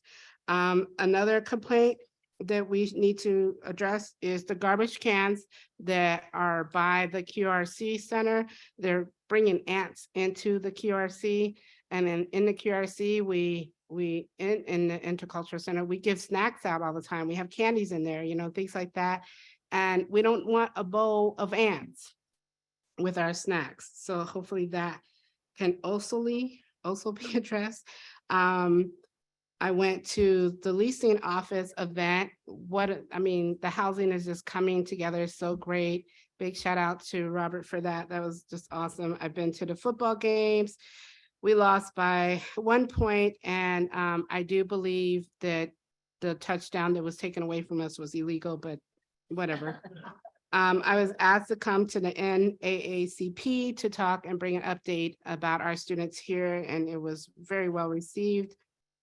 I also went to the Trunk and Treat event on Sebastopol Road, where we were able to eat delicious food in Mitote.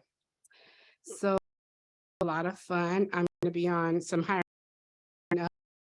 Just had a on hiring committee. All y'all missed it. Everyone here in there. It was ready to be on this hiring committee on administrative assistance center as our new director will be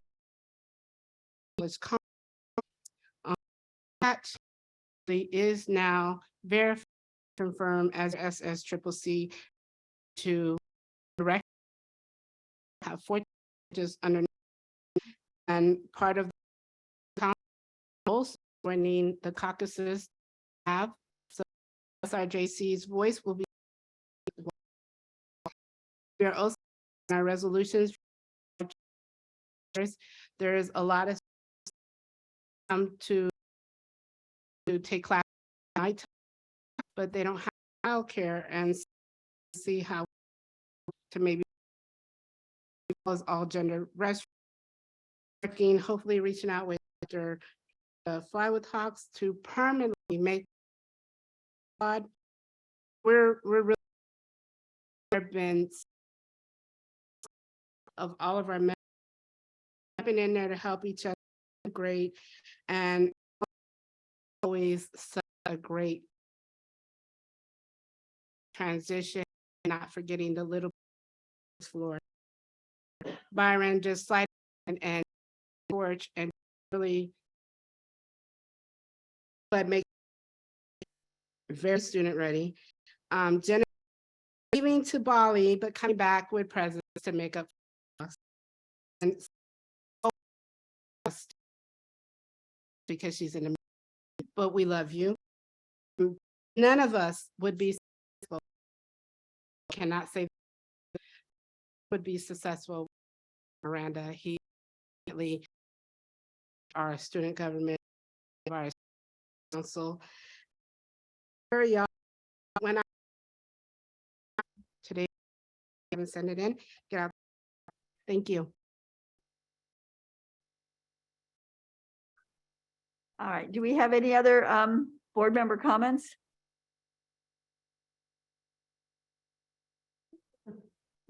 I don't see any, so I'll move on to reports. And starting with Nancy Persons with the Academic Senate. Welcome. Good evening, Board President Battenfeld, Dr. Chong, trustees, and college community. I'm just back from Sacramento, where the fall 2022 plenary of the Academic Senate for California Community Colleges concluded late Saturday. Several of the resolutions passed focused on the fallout from AB 928, enacted legislation calling for the faculty of the three systems of California public higher education to agree upon a single pattern of general education, now referred to as Cal-GETSI, by May 31st, 2023. If these faculty groups don't reconcile, legislation directs the administrators of the three systems to determine this for us. While a single GE pattern is helpful to students, there are consequences. Most disconcerting is the likely removal of the lifelong learning and self-development requirement. This is currently an upper division requirement at the CSU and is not required by the UC, which will not change their position. The ASCCC is working with the intersegmental group addressing the legislation to try to convince the CSU to make this a graduation requirement rather than maintain the upper division limitation. This aspect of the legislation has serious implications for the future demand for some of our counseling and kinesiology, athletics, and dance courses. In addition, only the UC will maintain a requirement for the study of a language other than English that is limited to the upper division. Cal-GETSI will be implemented in the fall 2025 semester, and it'll take time for the effects to be felt due to students having varying catalog rights, but this does significantly signify a reduction in what we consider to be central to the mission of the California community colleges. Academic freedom, affordable instructional materials, and the California Community College mission were the other main themes of this plenary. The academic freedom of faculty has been challenged not only in other states, but in parts of California as well. We will need to closely review our policies regarding academic freedom here at SRJC. In addition, the central mission of the California community colleges is being eroded through various pieces of legislation, such as AB 928, which, while well-intentioned, work in conflict with our mission by reducing student access and steering students away from courses that they would otherwise complete at the community colleges, such that the ASCCC resolved to call upon the Chancellor's Office and the Intersegmental Committee of Academic Senates, academic senates to recognize the benefits of the community colleges. Legislation such as AB 1705, opposed by the ASCCC, in addition to factors I've just noted about the Cal-GETSI pathway, seem to run counter to who our students are, and most especially acknowledge neither the urgent necessity of their part-time enrollment nor the motivations of our community in seeking out our courses. Another resolution calls for the ASCCC to work with our Chancellor's Office to see that the principles of inclusion, diversity, equity, anti-racism, and accessibility are explicitly written into Title V. In addition, the ASCCC continues its equity work by supporting efforts to bring the cost of community college education down through the support of open educational resources, clear definitions of costs for instructional materials associated, and by educating faculty about the zero textbook cost competitive grant now available to all the California community colleges. Locally, our academic senate continues to move things forward. We approved a recommendation to form a multi-constituent work group to design a proposal for Senate review regarding establishment of there's a lot of multis here, multi-constituent standing committee for guided pathways and identification of an administrative office at SRJC to officially house guided pathways. The body also approved a recommendation to ask the district and AFA to negotiate a guided pathways coordinator position. Senators recognize the importance of faculty leadership in guided pathways and the expertise brought by our classified professionals and administration colleagues. I believe this academic senate is well on its way to accomplishing this and that we can, through this effort, help students discover subjects that inspire them, make them highly employable, and that we can coordinate the student support needed to help them attain high levels of academic achievement. In addition to the ongoing guided pathways work, the Senate has also adopted new language amending its bylaws to reflect the permanent expansion of its executive committee. Furthermore, the Senate designated Student Equity Plan Faculty Work Group is wrapping up its work. Our faculty-led accreditation work group is bringing forth a draft of its proposed plan to address accreditation requirements to disaggregate and assess student learning outcomes. And the same group has evaluated 3 software packages for assessment and reporting of these SLOs. I hope that, unlike over a decade ago, when we last evaluated such a software package for this purpose at the Academic Senate, that the college will move forward in the facilitation of this important faculty work so that we can continue improving our instruction in service to our students. And finally, the board has approved the formation of the body has approved the formation of a work group to write a draft revision of the remaining 4 portions of the faculty hiring procedure 4.3.2. We sincerely hope that through this effort, we will at last be able to bring revision of the full procedure to a close and deliver this to you soon for your review. In closing, I want to thank you for your time, wish you all well as we honor and remember those veterans among our family, friends, and community who served us all in defense of democracy this Friday. Thank you.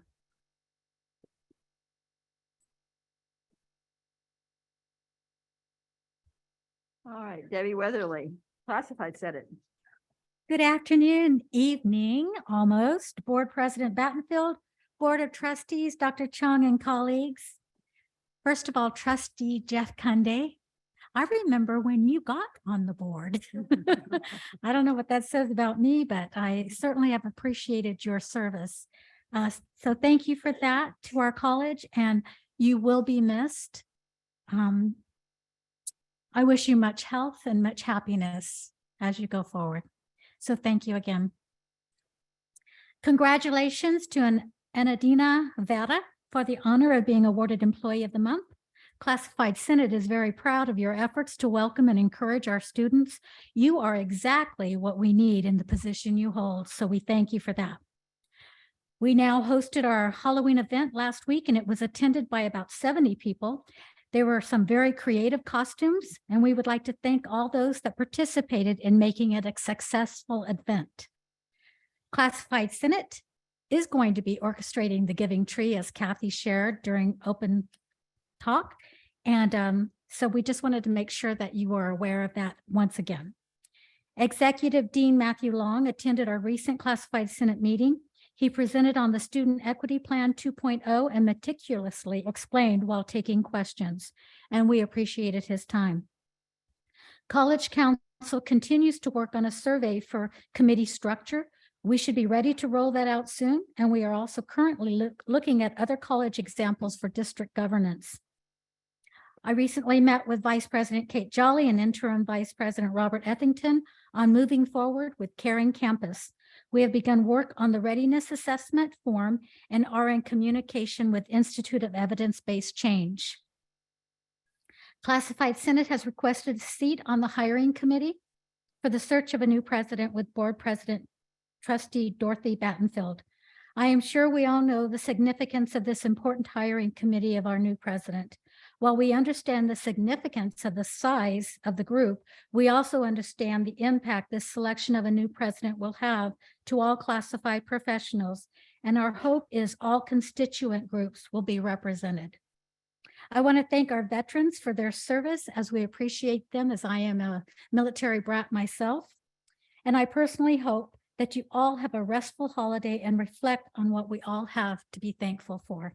Thank you, and that concludes my report.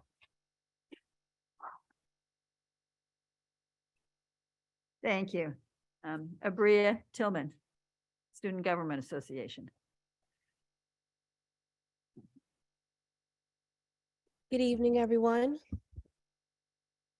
My name is Abria Tillman. I'm the president of student government here at SRJC. And what we're talking about in SGA right now, especially, is accountability. Accountability for all of our officers, including myself, to make sure that we are doing our jobs in regards to what's laid out in the public fellowship agreement. And are we doing our jobs to be here for the students? And that includes me. So being a president, being a director, being a CEO means that I have to not only hold myself accountable, but hold my officers accountable to make sure that they are doing just that. And to go into further detail, that means excused absences, that means reports, and supporting my officers individually as well to make sure that we're giving them everything that they need, and ultimately having evaluations so that way those who are thriving can continue to thrive, and those who aren't, we can find out what we need to do to handle it. We're also affirming virtual meetings for the Student Government Assembly and our subcommittees through November of 2022. We know in spring, everything's going to go back to in person, and we'll make those changes when we have to make those changes, especially for some of our officers too. That might just be too much of a commitment for them. But in the meantime, in between time, we're still going to meet virtually. We look forward to collaborating on an office hours with Art and Josh over at the Windsor campus for the Public Safety and Training Center. We also will be approving guidelines for involvement with SGA approved events and activities.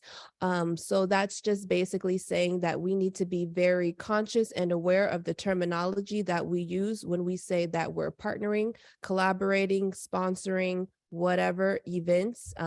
So that way, again, it goes back to accountability. We know who's doing what, when, and where.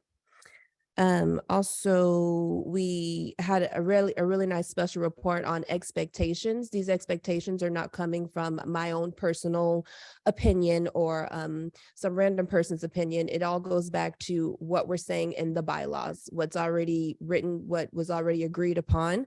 So expectations, know them, understand them. We had a report from our VP of Sustainability on their compost project. They basically had some compost come in with a bunch of worms, and then we let the worms do their thing, and then we put that into the student garden, so that way we make sure that the ground is rich and plush to grow more things for the students here on campus. And it's starting small, but hopefully we can get more funding and do what we need to do to make that bigger and better.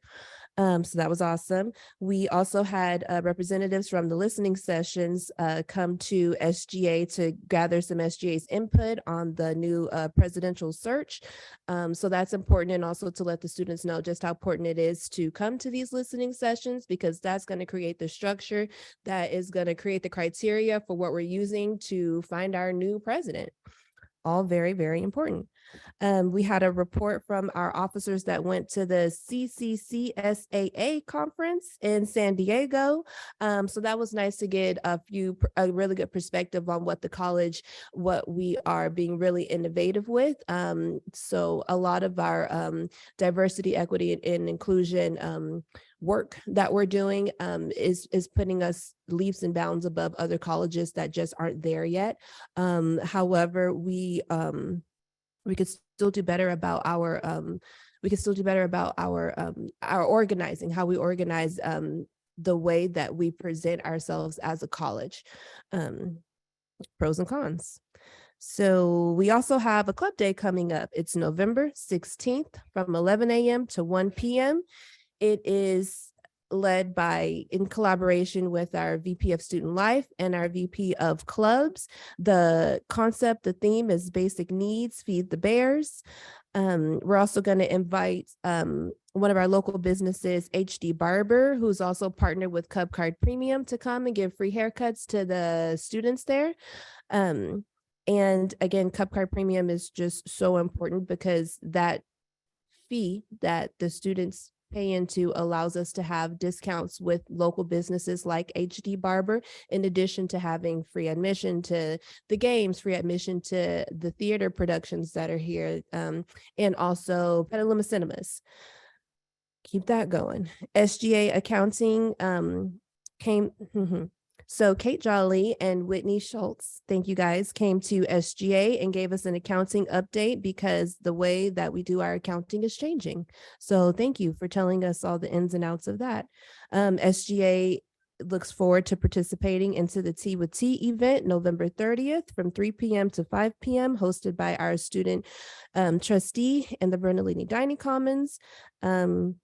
Our VP of Finance is also going to be hosting a fundraiser event to dine and donate. We look forward to helping with that. And also we have business cards too. So if you want to get in touch with me, if you know students that want to get in touch with me, I have business cards at the front desk, at the Intercultural Center, over where Zach's at.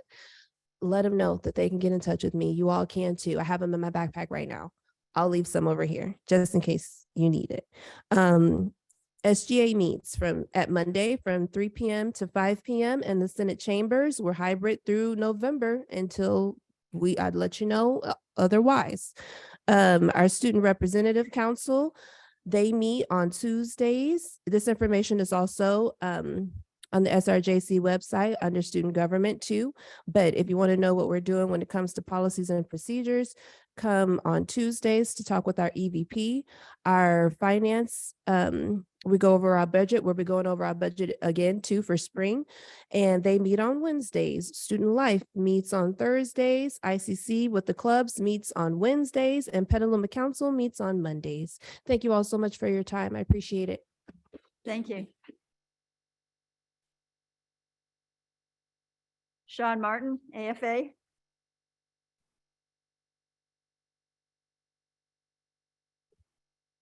Good evening, President Battenfeld, trustees, President Chong, colleagues and community. Thanks for having me.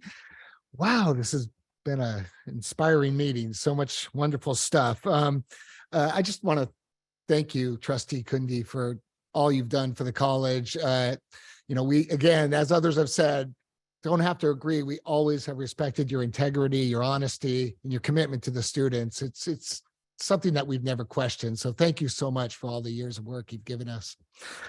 So I have a big, long report, but I'm not going to give it all. I haven't been up here in a little while, but some of this stuff we can talk about through email or something down the road. But I do want to share a few highlights of what's been going on with AFA.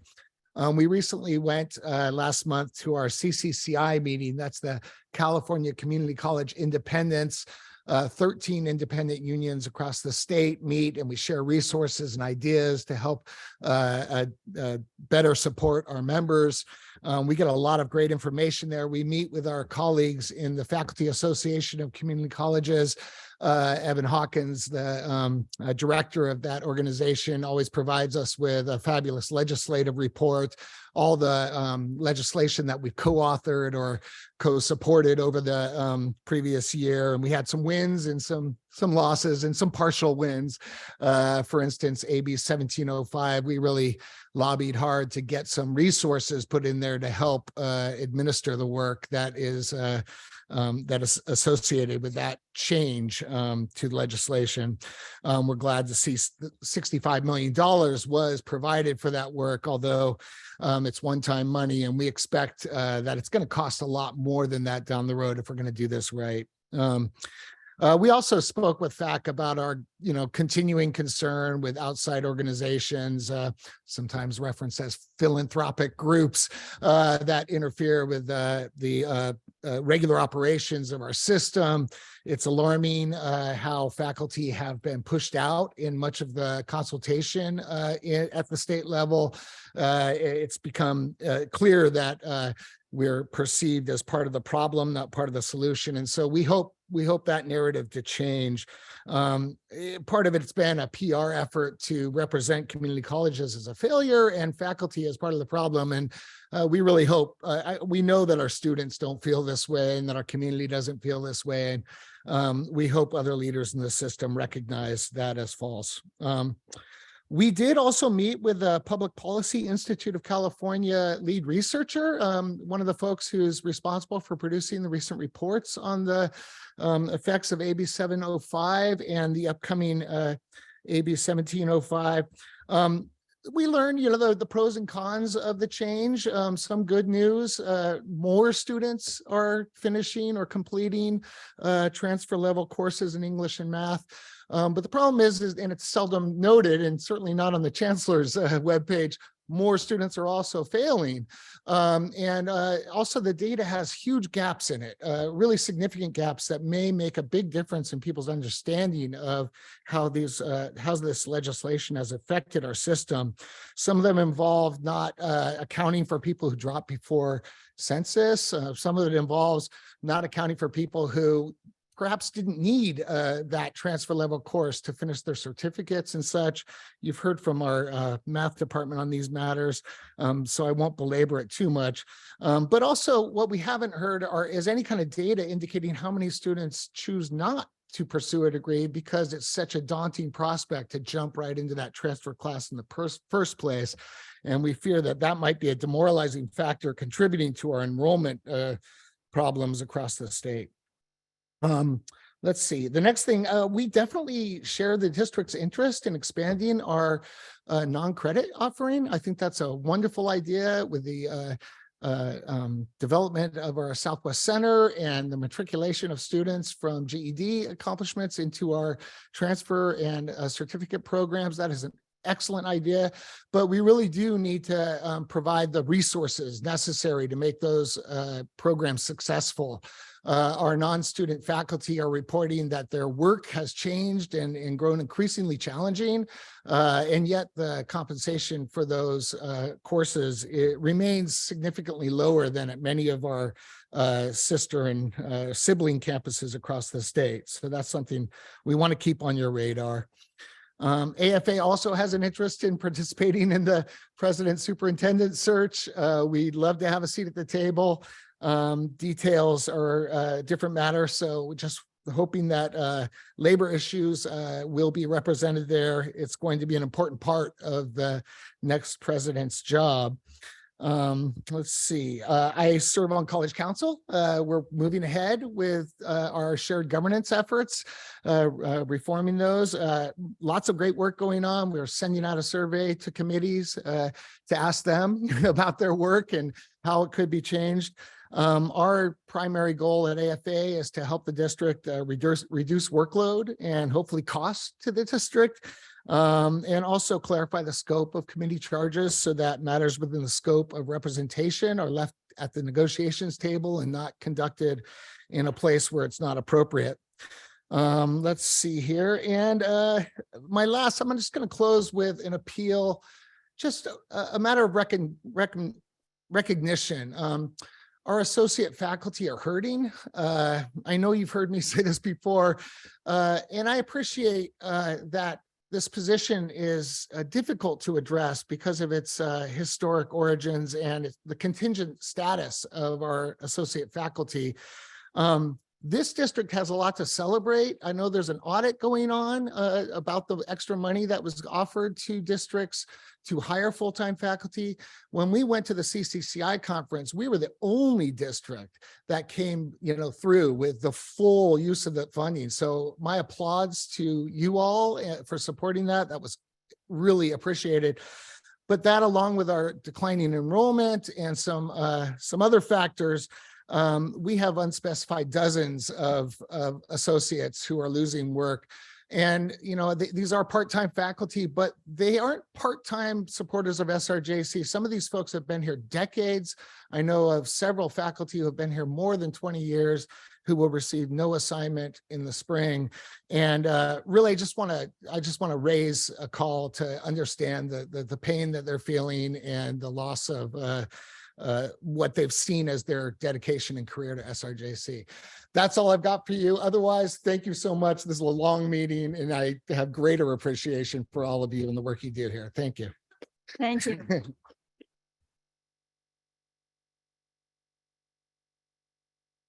Sandy Segala, SEIU.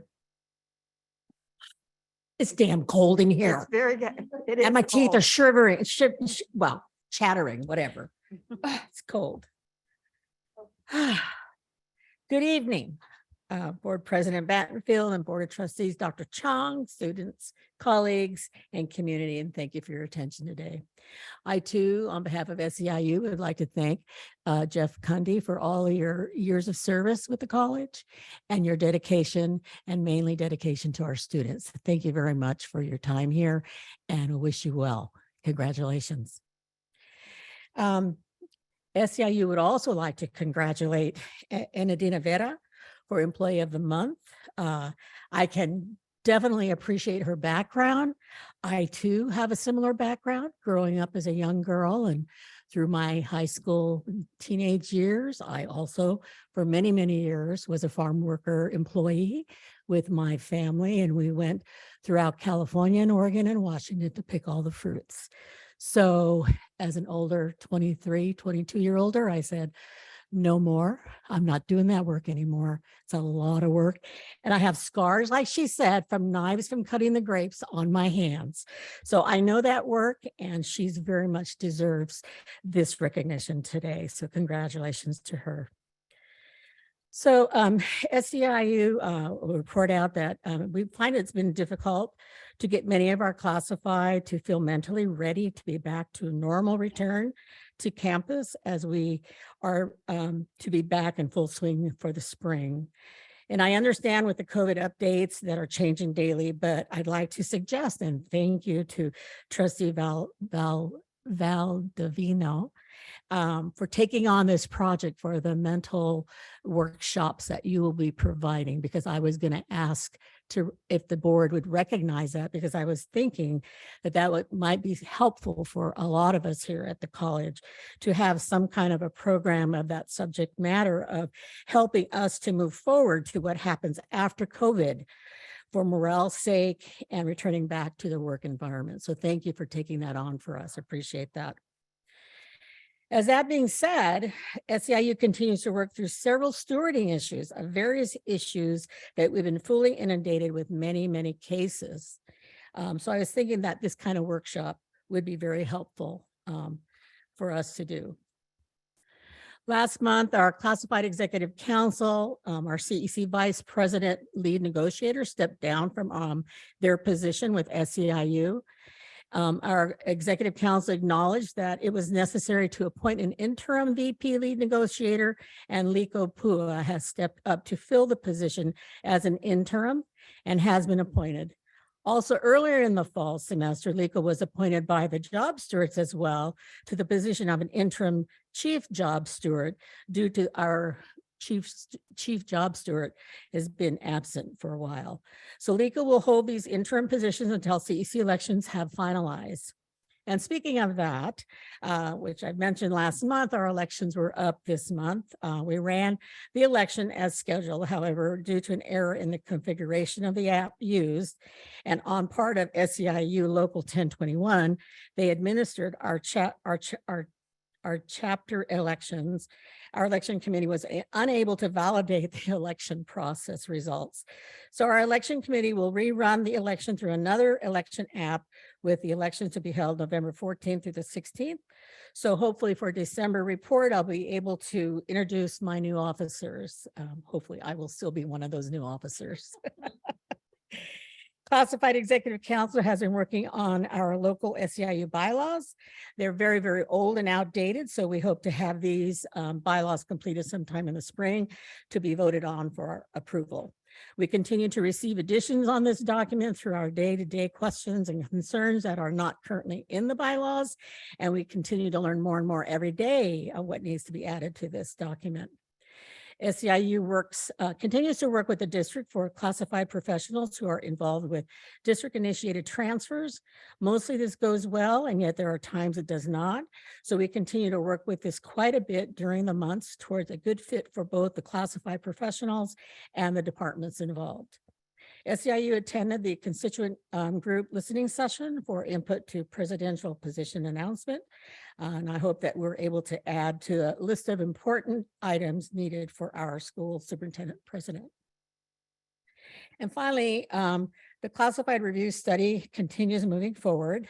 We feel we are seeing the light at the end of this very major involved project.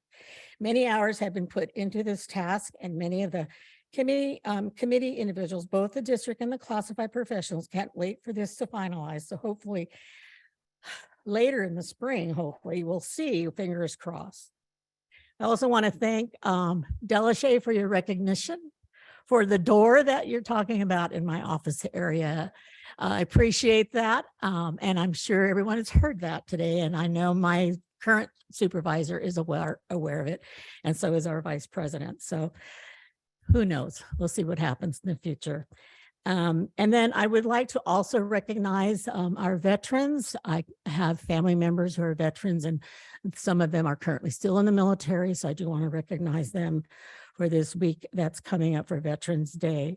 And as well as I'd like to wish you all, everyone in this room, a happy holiday. Hope you enjoy a good feast. And that concludes my report. Thank you for your attention.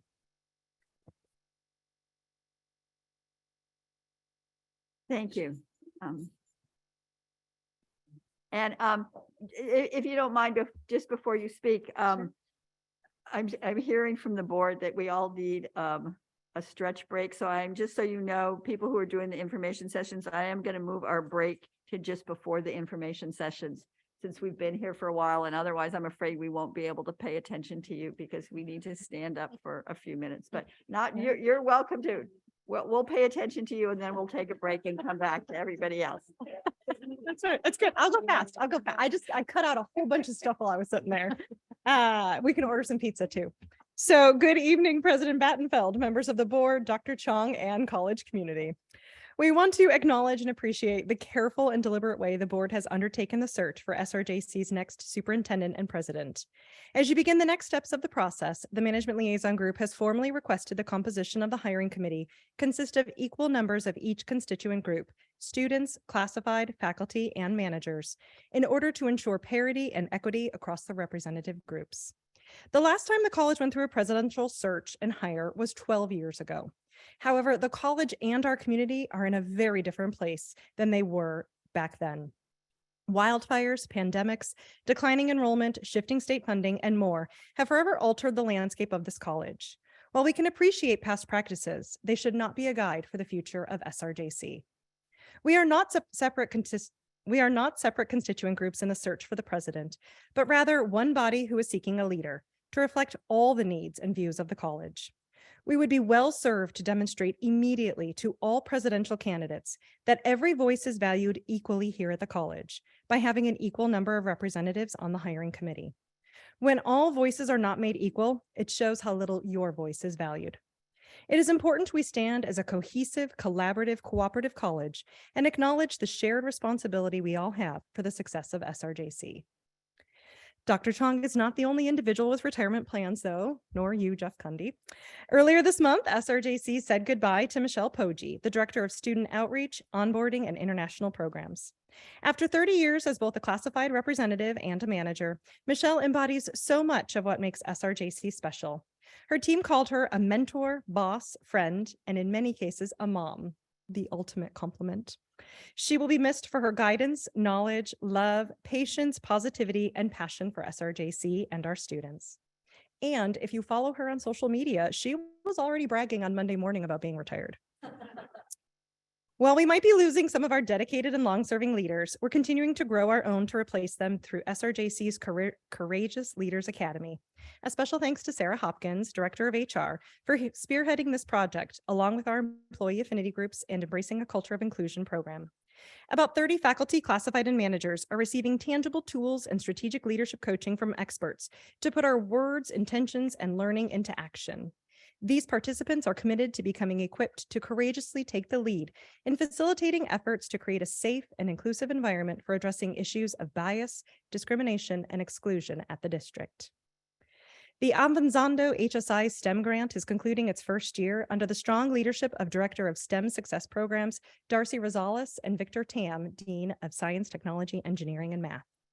Overseeing this 5-year, $4.7 million initiative to strengthen STEM and health sciences involvement for low-income and underrepresented populations, Darcy has made significant accomplishments over the last 12 months. These include revitalizing the Health Occupation Preparation Education, otherwise known as HOPE program, implementing a new STEM learning community, organizing a new STEM Curious Learning community, running a summer academy for high school students, supporting equity-focused faculty and staff communities of practice, and all while overseeing an expanded MESA program budget focused on student enhancement activities such as job shadowing, internships, and transfer workshops. The Lanzamiento HSI grant, under the direction of Dean Kathy Prince and Faculty Coordinator Laura Larquet, just completed an annual grant review. The external evaluation team noted the project's second year of implementation under Vice President Robert Holcomb and continues the outstanding progress that was made in year 1. They felt the project's initiatives have had a positive institutional impact on student persistence and completion rates in years 1 and 2, and there's every indication that the initiative has a sustainable trajectory going forward. Finally, it's November, our season for gratitude, thankfulness, giving, and celebration. As we look forward to addressing and implementing the recommendations for what we aren't going to do anymore at SRJC, I want to appreciate the work we've accomplished together despite the challenges we faced. Managers, you're always on email, you're always attending meetings, moving forward with ideas, implementing plans, and supporting your teams. Thank you so much for the work that you do in support of our students and community. Thank you.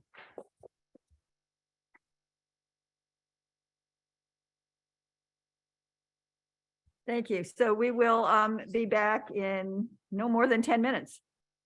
Thank you.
Oh,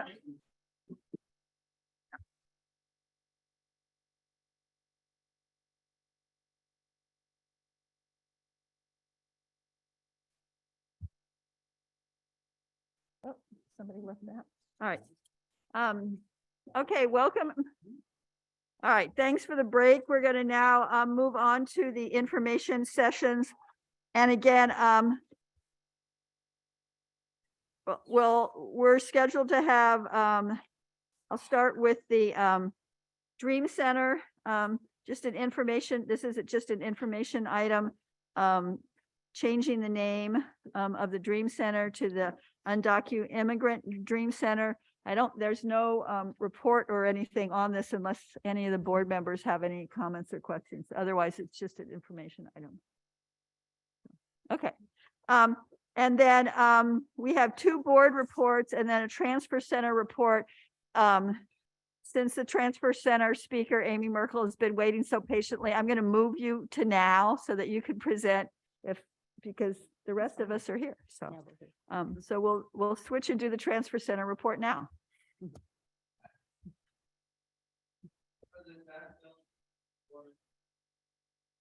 Kundi for the last time. Thank you. Dr. Chong, college community. I want to introduce Amy Merkel, academic counselor and director of the Transfer Center. Since taking over as the director in 2015, Amy has amplified the very best we do for our transfer students and taken it to the next level. For instance, in 2014-15, there were 78 students seen by appointment in the Transfer Center.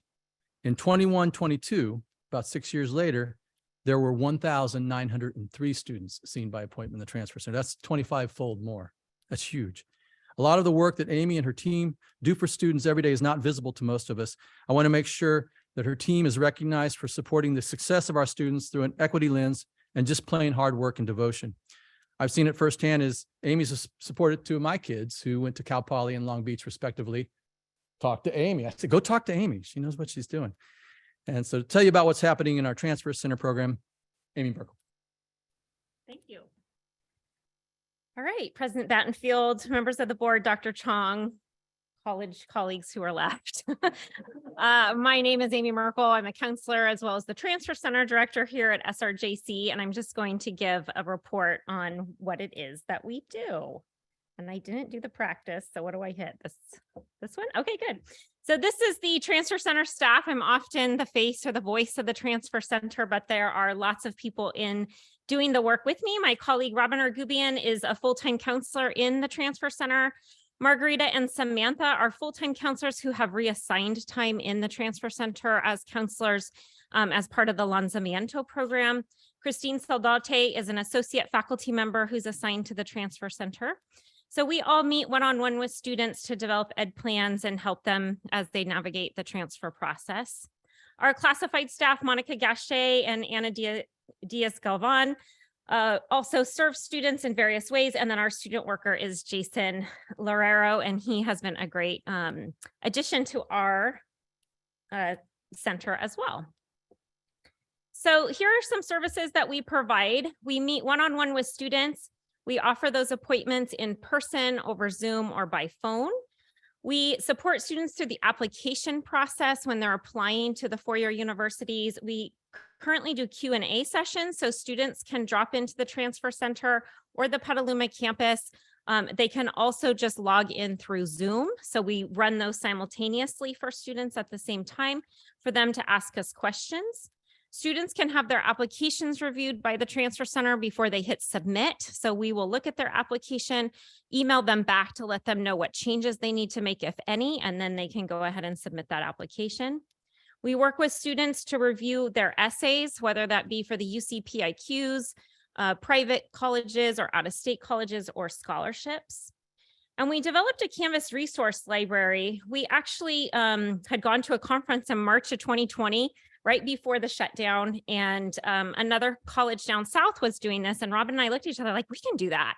And then when we did it, it was instrumental for transfer students as they were in remote instruction. And so the resource library has about 600 students in it, and it has screenshots, videos, all kinds of information about the application process.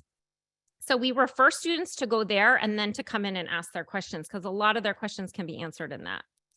We provide various workshops. We've had our workshops online for many, many years. So we had recorded those workshops and students can watch those. And then of course, like today I did a workshop called CSU Bound in collaboration with EOPS, where it was over Zoom as well as students could come in person. And we had a rep from the EOP office at Sonoma State attend as well.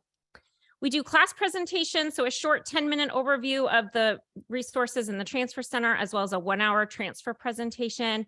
We provide in-reach and outreach to our own community, as well as to our high schools and community events like Wednesday night market. I volunteered at those types of things. We have university reps who meet with our students either in person, mostly by Zoom now. That was actually a positive that came out of remote was, you know, in the past, it was hard to get somebody from, let's say, CSU Long Beach to meet with an SRJC student. They weren't going to come up here. And now they can go online and schedule that appointment quite easily. And we have a social media presence. We do PR Transfer Tuesday videos, as well as we have an Instagram. These are the students we've served over the past few years. So the orange bars are class visits. You can see how that has dramatically dropped down since COVID. So we're trying to get back into the classrooms. That is an important piece because we have to get in front of the students, right? Because we want them to know what our services are. Our workshops have kind of teetered off and on. So we're trying to grow that attendance more. But you can see how our appointments have grown over the years, and that is mostly because we've gotten more counselors into the transfer center to see students. This was welcome day. We just love being out and seeing students. They love spinning our wheel.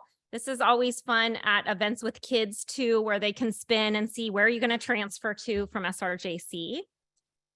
We had transfer day back in person this year. It was on that day that was about 110 degrees. So luckily, Dr. Chong and Robert helped me and facilities to move it inside, and the reps were very, very grateful.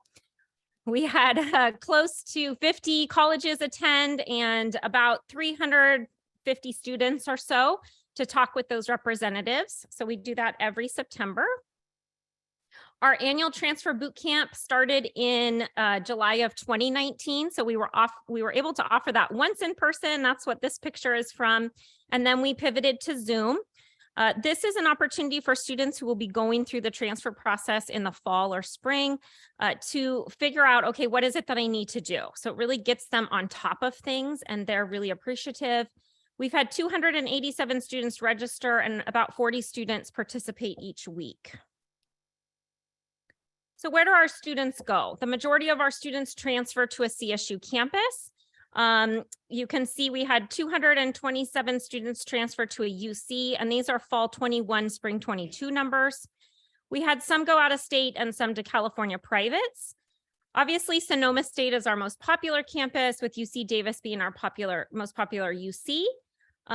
We have about 1,400 students who transfer from SRJC to a four-year university every year, and that has pretty much stayed the same over, I don't know, 20 years or so. So that number hasn't changed very much. Our acceptance rates are pretty high, so 92% to a CSU and 80% to UCs, meaning the number of students who apply and the number who get in. So just taking a closer look, these are UC numbers. You can see over on the right there, the students who were accepted to various UC campuses. It stays the same about every year, Davis, Santa Cruz, and Berkeley being our highest campuses. And out of all of the California community colleges, we are number 29 for the number of students that are admitted to a UC. These are our CSU numbers from 17 to 21. With our top 10 CSU campuses. I was actually very happy to see that 3 of the hardest CSUs are on the list: Cal Poly San Luis, Long Beach, and San Diego State. So although those numbers aren't high, they're in our top 10, which I think is pretty phenomenal. And obviously we have a large number of students who go on to Sonoma State.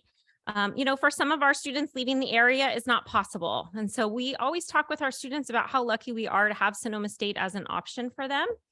And so that's just, you know, a really good thing. Taking a closer look, out of state is actually online. So Arizona State University, we had 25 students transfer there. They have a huge online presence. Western Governors University is only online. Southern New Hampshire University, as well as WGU, those entered into a partnership with the Chancellor's Office. And so they accept our ADTs. And so that is also why we have a large number of students going to those campuses. Oregon State University, same as ASU, although they have a brick and mortar campus, many of those are online students. They have a very large online presence as well. So looking ahead, what we're planning on doing is really trying to get into those classrooms. We're pushing that. You know, I said today in our staff meeting, I think I'm gonna have to call in favors and just start emailing faculty that I know to say, hey, give us 10 minutes because we're just not getting the response that we're wanting. Doing more collaborations with university partners, especially Sonoma State. Sonoma State, quite honestly, has had quite a bit of turnover. And so when there's turnover, we have to educate them on what they need to do for us. So that's kind of where we're at right now. This picture on the left was just taken on Friday. We took a group of students in Lanzamiento to UC Berkeley. So wanting to build back up our field trips. What we're struggling with is the number of students the four-year universities are allowing on group tours. So for us to pay for a bus to take a small group of students is a hardship. And so we're booking ahead for spring right now and just putting in our number of 50 and waiting to hear back from campuses to see what they say. And the other thing that's really important to us is ensuring that students feel welcomed and supported, especially as they come into the transfer center. So this is just a picture of our office and a little basket. And the basket says, please help yourself, and it has snacks in it. Prior to COVID, I was able to purchase those snacks with the budget of the transfer center. Since COVID, I've been told that's something I can no longer do. So I'm purchasing the snacks myself if I can't get them from the basic skills department. So as we heard DeLachey say and President Tillman say, basic needs are a huge thing. And this small little thing in any office makes a huge difference to students. It makes them feel that we care. I'm sorry, this is something really important to me. I'll cry for you, Maggie. So I'm sure there's red tape there that I'm not aware of as to why we can't do this, but this is huge. And I just want to say that something needs to be figured out because it's not just the transfer center, it's across the board. And it doesn't matter who the student is, but they should be able to, and they'll ask, even though there's a note there, can I have one of these? And by the end of the week, the basket is empty. Sometimes in the middle of the week, we have to refill it. So I kind of snuck this in here because I really think it's an important thing. And I want to be able to support students, and I will do that by, usually I buy a bag of apples at Trader Joe's. It's okay, I can do that. But I really think that college needs to be able to find a way to support our students too. So that is my report. Questions? You don't. I have one. No, let them go first. Trustee Albavinos? Yeah, I just, first of all, I want to say thank you to you and the team for what you do. Many moons ago, I was a JC student, and those forms on the right there, I think look a little bit different, but they look similar enough where I'm starting to feel a little bit of anxiety from those. And in all seriousness, I think that this is such a critical and invaluable program that you guys offer, and I think for me, and I'm sure as I look upon those students in that picture, I kind of see myself there because this was a really critical moment for me in my career and in my life when I got to your office and I spoke with you all. I very clearly still remember feeling heard, acknowledged, and understood, and feeling like there was hope in an area where I didn't understand. I didn't come from a family that was educated beyond 6th grade in Mexico. And I saw most of my friends transfer to these big universities out of high school or go on to these universities. And it was all very opaque and fuzzy to me. And this office made that process much clearer and provided for me a runway in many ways, along with the Puente program and a lot of other folks that were at the college that were instrumental in my experience. But boy, do you all have a critical role in these human beings' lives. And, just happy to hear that this is still flourishing and all the great work that's happening, and just super kudos for what you've done. And thank you. Thank you. Trustee Fishman? I just want to thank you for responding to my inquiry, the rumor I had picked up somewhere along the way that our distance ed math classes were not being accepted at UCs. And thank you for dispelling that rumor for me. You're welcome. That it is not true. Yeah. Trustee Kendi? Yeah, Amy, for those of you who don't know, Amy actually, when my daughter was going to school here, was very instrumental in helping her get onto her 4-year Cal Poly, and she did great there. So Amy, I just want to thank you again for all you did to help her. Yep. Huge help. Question, what is the average years now it takes for a student to be able to transfer roughly here at JC? What is the average now? Would you have I want to say the average is about 6 years, depending on the student. And that's a state average. So the thing that I go into classrooms, I just did a classroom presentation today, and I talked to students about I asked the students, how many of you have heard, just go to the JC for 2 years and do general ed? And every single hand goes up. And so then we talk about that. How many of you work? How many of you have, family responsibilities? How many of you have different things happening in your life? And so we know the majority of our students are not attending full time. And because of everything that they have that's going on in their life, we need to encourage them that they can continue to move forward no matter how long it takes them. And so would we like to see that number shift and be faster? Sure, we would. But for a lot of our students, it's just not feasible. And I know that I'm always shocked how that number goes up. I'm sure there is I don't know. I mean, I hope you know the answer. So when a student does finally transfer, because it takes some time to be able to do that. When they do transfer, then they're in a different position where they can apply more time and get it done in a shorter amount of time. Yeah. Is there a study on that? Yeah, yes, there is about time to degree for transfer students. So at the UC, it's, I believe, 2.5 years, and at the CSUs, it's 3. Yeah. Great. Anybody else? I just want to start out by saying thank you so much for everything that you do. I was a transfer student too. I didn't transfer from here, although I went to school here for a little while. But it took me 8 years, and I worked the whole time. I worked full time. And I'll tell you, and this is for students too, I never thought I could get a bachelor's degree. I just thought I'm going to go to school and see what I can do. And I like Michael, also came from, my dad went to 4th grade, maybe in Mexico, and he lived on a little ranch, and so even to think about that, but the folks that helped me transfer for the first time, that's when I felt like, oh, I could get a degree. I could get a bachelor's degree. It never even crossed my mind. So the work that you do is just so important.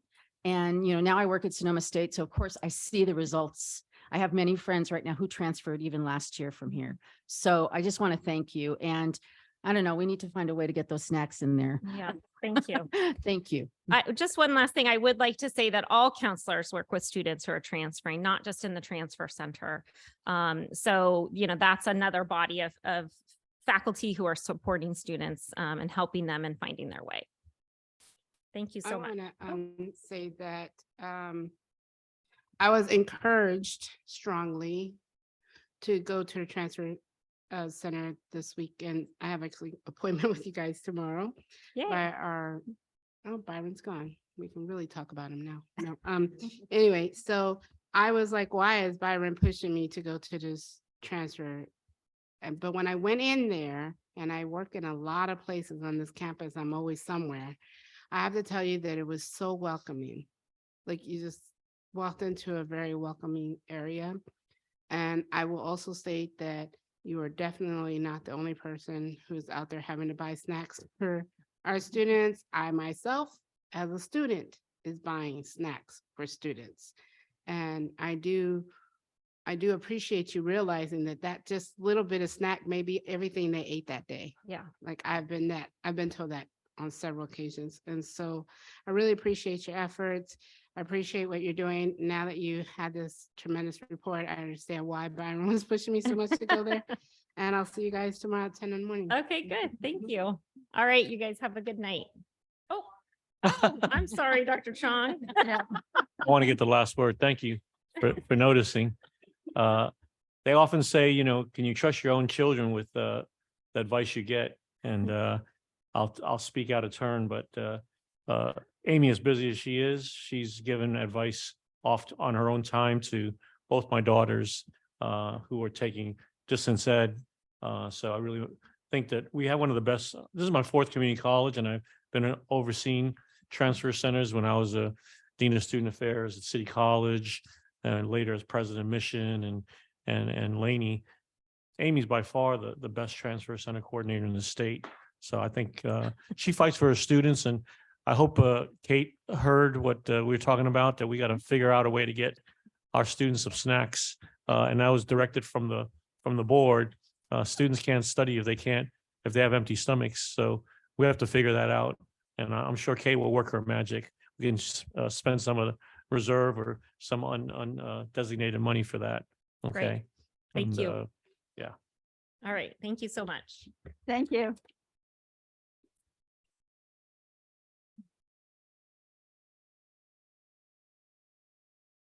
All right, thank you for that. All right, next is report of the ad hoc board nominating committee with trustee Fishman.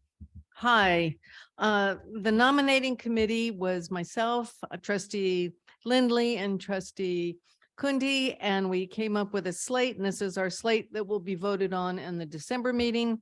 For chair, trustee Battenfeld, vice chair, trustee Benduelos, recorder, trustee Valdovinos. And again, the vote will be next month. Thank you, I think. All right, report of the ad hoc board policy and procedure review committee with trustee Benuelos. Thank you. I'll try to do this quickly. Let's see. So the Board Policy and Procedure Ad Hoc Review Committee, it's a long name. We met on October 25th, and that consists of myself, trustee Fishman, and trustee Martinez. And they were all present. And so as you probably know, the SRJC has contracted with the Community College League of California as a consultant to assist us with revising and creating board policy and procedures using their templates. And the consultant is making headway with these revisions and recommendations and then bringing them to our ad hoc committee. Our ad hoc committee is charged with reviewing the revisions made to the chapter that's specifically about the Board of Trustees. And there's around 45 policies and procedures. The ad hoc committee decided to review a number of policies per month because we thought, how are we going to do this? This is a lot of work. And we're doing a lot of other work with our presidential search and everything. So in order to do that, we thought we'd just do this monthly and meet periodically as needed. And we plan to finalize and review of this part of the chapter by December of 2023. And we will prioritize new policies and procedures, and we'll have a number of them for the first reading. We hope at the December regular meeting of 2023. Thank you. Great. Thank you. Any questions? Okay. Thank you for that work. All right, that ends the information items. Then moving on to the consent agenda. Is there anybody that wishes to pull anything? Okay, otherwise then I need a motion, and I've already pulled number 9. So I just need a motion to approve 1 through 8 and 10 through 15. Motion to approve consent agenda 1 through 8 and 10 through 15. All right, all those in favor? Aye. Anybody opposed? And any abstentions? Okay, thank you. Moving on then to the action agenda, starting with F1, personnel actions for November 8th, 2022. I need a motion and a second, please. All right, any public comment or board member comments or questions? All right, we'll have a vote then. All those in favor of F1? Just say aye. We don't need roll call votes now that we're in person. I know it's hard for us to figure that out. Anybody opposed or any abstentions? All right. F2, which is September 16th, 2022 to October 13th, 2022 warrants. I need a motion and a second. Second. Thank you. Any public comment? All right, any board member comments or questions? All right, then we will have a vote. All those in favor, say aye. Aye. Anybody opposed or any abstentions? All right. F3, which is the consideration of the SRJC superintendent president hiring procedures and timelines. And I am going to give a brief report and then ask for a motion, and then we can take comments. I announced at the October 11th regular board meeting that I would be creating a board ad hoc committee for the superintendent president search. I appointed myself, trustee Lindley, and trustee Banuelos to this ad hoc committee. The charge of the ad hoc committee is to establish the hiring procedures and timeline to be applied to this search, as well as creating the position announcement. And so what the board has before them today for discussion, questions, and approval are the hiring procedures and timeline recommended by that ad hoc committee. We've had several meetings. The timeline is designed to ensure that we have continued leadership and a seamless transition before Dr. Chong retires in summer of 2023. It is also designed to ensure that the process is transparent and not rushed. Last week, the board held Zoom listening sessions facilitated by PPL in order to receive input from the college community regarding the qualities, skills, and expertise that the college desires in the incoming president. If you were unable to attend, but you can still provide input by emailing Robert Griffin or Pam Walker of PPL, and there have been a couple of emails sent out about how to do that. And now, during the next month, our ad hoc committee will be finalizing the presidential position announcement. And then we anticipate that the position will be open December 5th to February 3rd. And then having first round of interviews March 6th to 13th. And then having the search committee forward finalist interviews and forums during March 27 to 31. And hoping to have the approval of a top candidate by April 25th. In terms of the hiring procedures, we wanted to take into consideration the feedback received from the college community and the board's desire for a screening and interview committee that had a sound and diverse composition. The screening and interviewing committee will be considered advisory to the Board of Trustees and is thus named the Presidential Search Advisory Committee. All constituent group representatives to this committee will be nominated for consideration of the Board of Trustees and therefore will be subject to review and approval by the board. The committee composition is as follows: 2 trustees selected by the board, 3 administrators selected by the board, 4 faculty members, 2 nominated by the Academic Senate and 2 nominated by AFA, 3 classified staff members, 1 nominated by Classified Senate, 1 by SEIU, and 1 jointly nominated, and 2 members of Student Government Assembly nominated by the SGA president. And then we will have 1 equal employment opportunity representative serving as committee monitor, who also will be selected by the board. And then the chair of the committee will be selected by the Board of Trustees. Once the timeline and the hiring procedures are approved by the board, we'll request constituent group nominations for the Presidential Search Advisory Committee. I think it's important to note that the board is very committed to diversity and equal representation.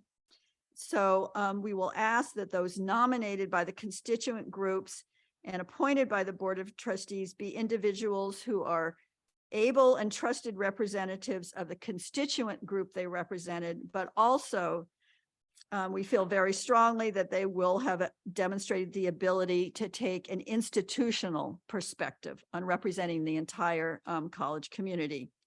And then as a group, we want the committee to reflect the racial and ethnic diversity of the district.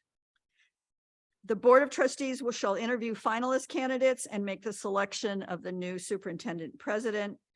Prior to the board's selection of the new superintendent president, we will have forums to allow the college community and local community to ask questions of the final applicants. Employees, students, and community will have the opportunity to provide feedback about the candidates to the board before we make our final decision. So I look forward to working with everybody on this process, and I trust that we're going to have a very robust and diverse and well-qualified search committee that will help us with this, and that obviously the whole board is committed to making this a transparent process, a process that is clear, that people understand, and that moves us forward to a good transition. So that is my report on what the ad hoc committee is presenting. And so now I need a motion and a second to approve the ad hoc committee recommendations. Second. All right. Do we have any public comment on this?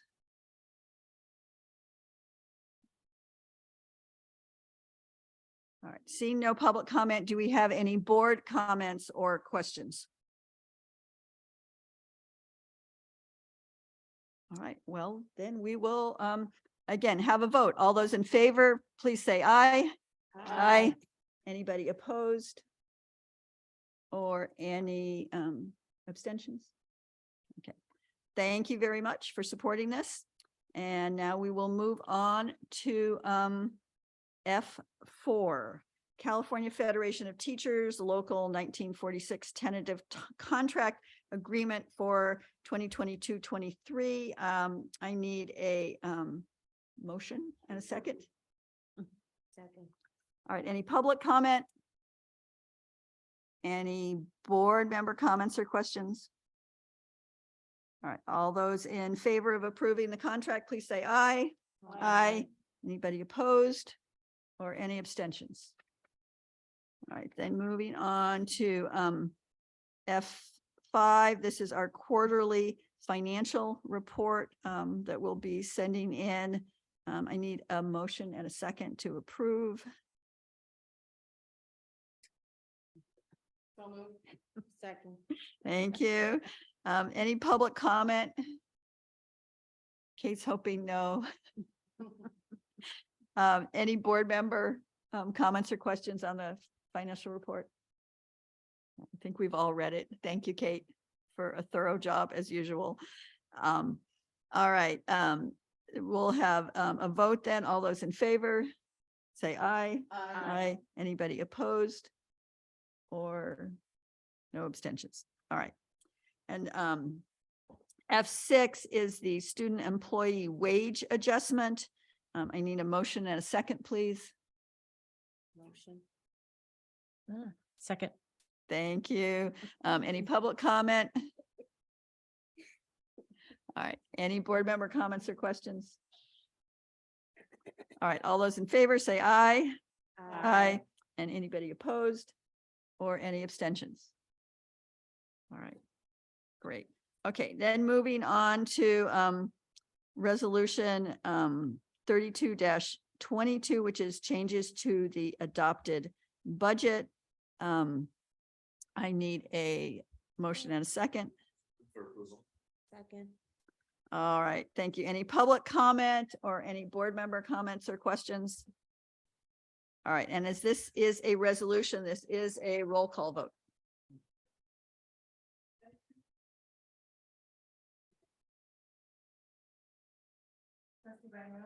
Aye. Aye.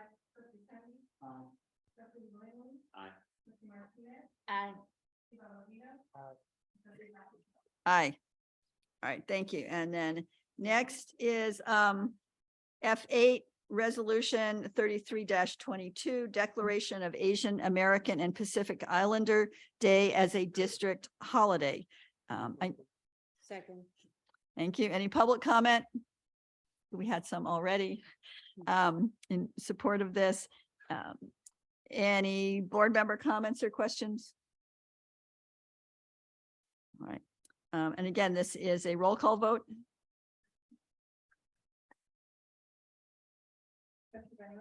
Aye. Aye. Aye. Aye. All right.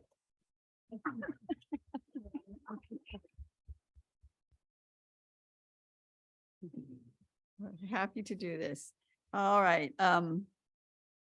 F9 is the request to rescind Resolution 21-21, the development of the district vaccination and testing program. I need a motion and a second.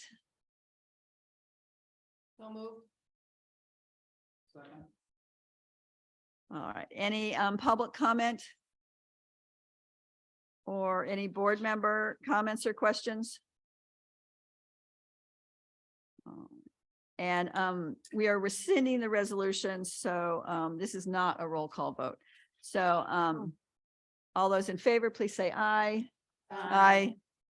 Anyone opposed? Or any abstentions? All right. Thank you to everybody who's hung in there, either in person or online. I'm going to adjourn and like everyone else who has already mentioned, adjourn in honor and recognition of all our veterans and the service they've done for us. So thank you, and we'll see you later. Enjoy whatever is left of your evening. Thank you.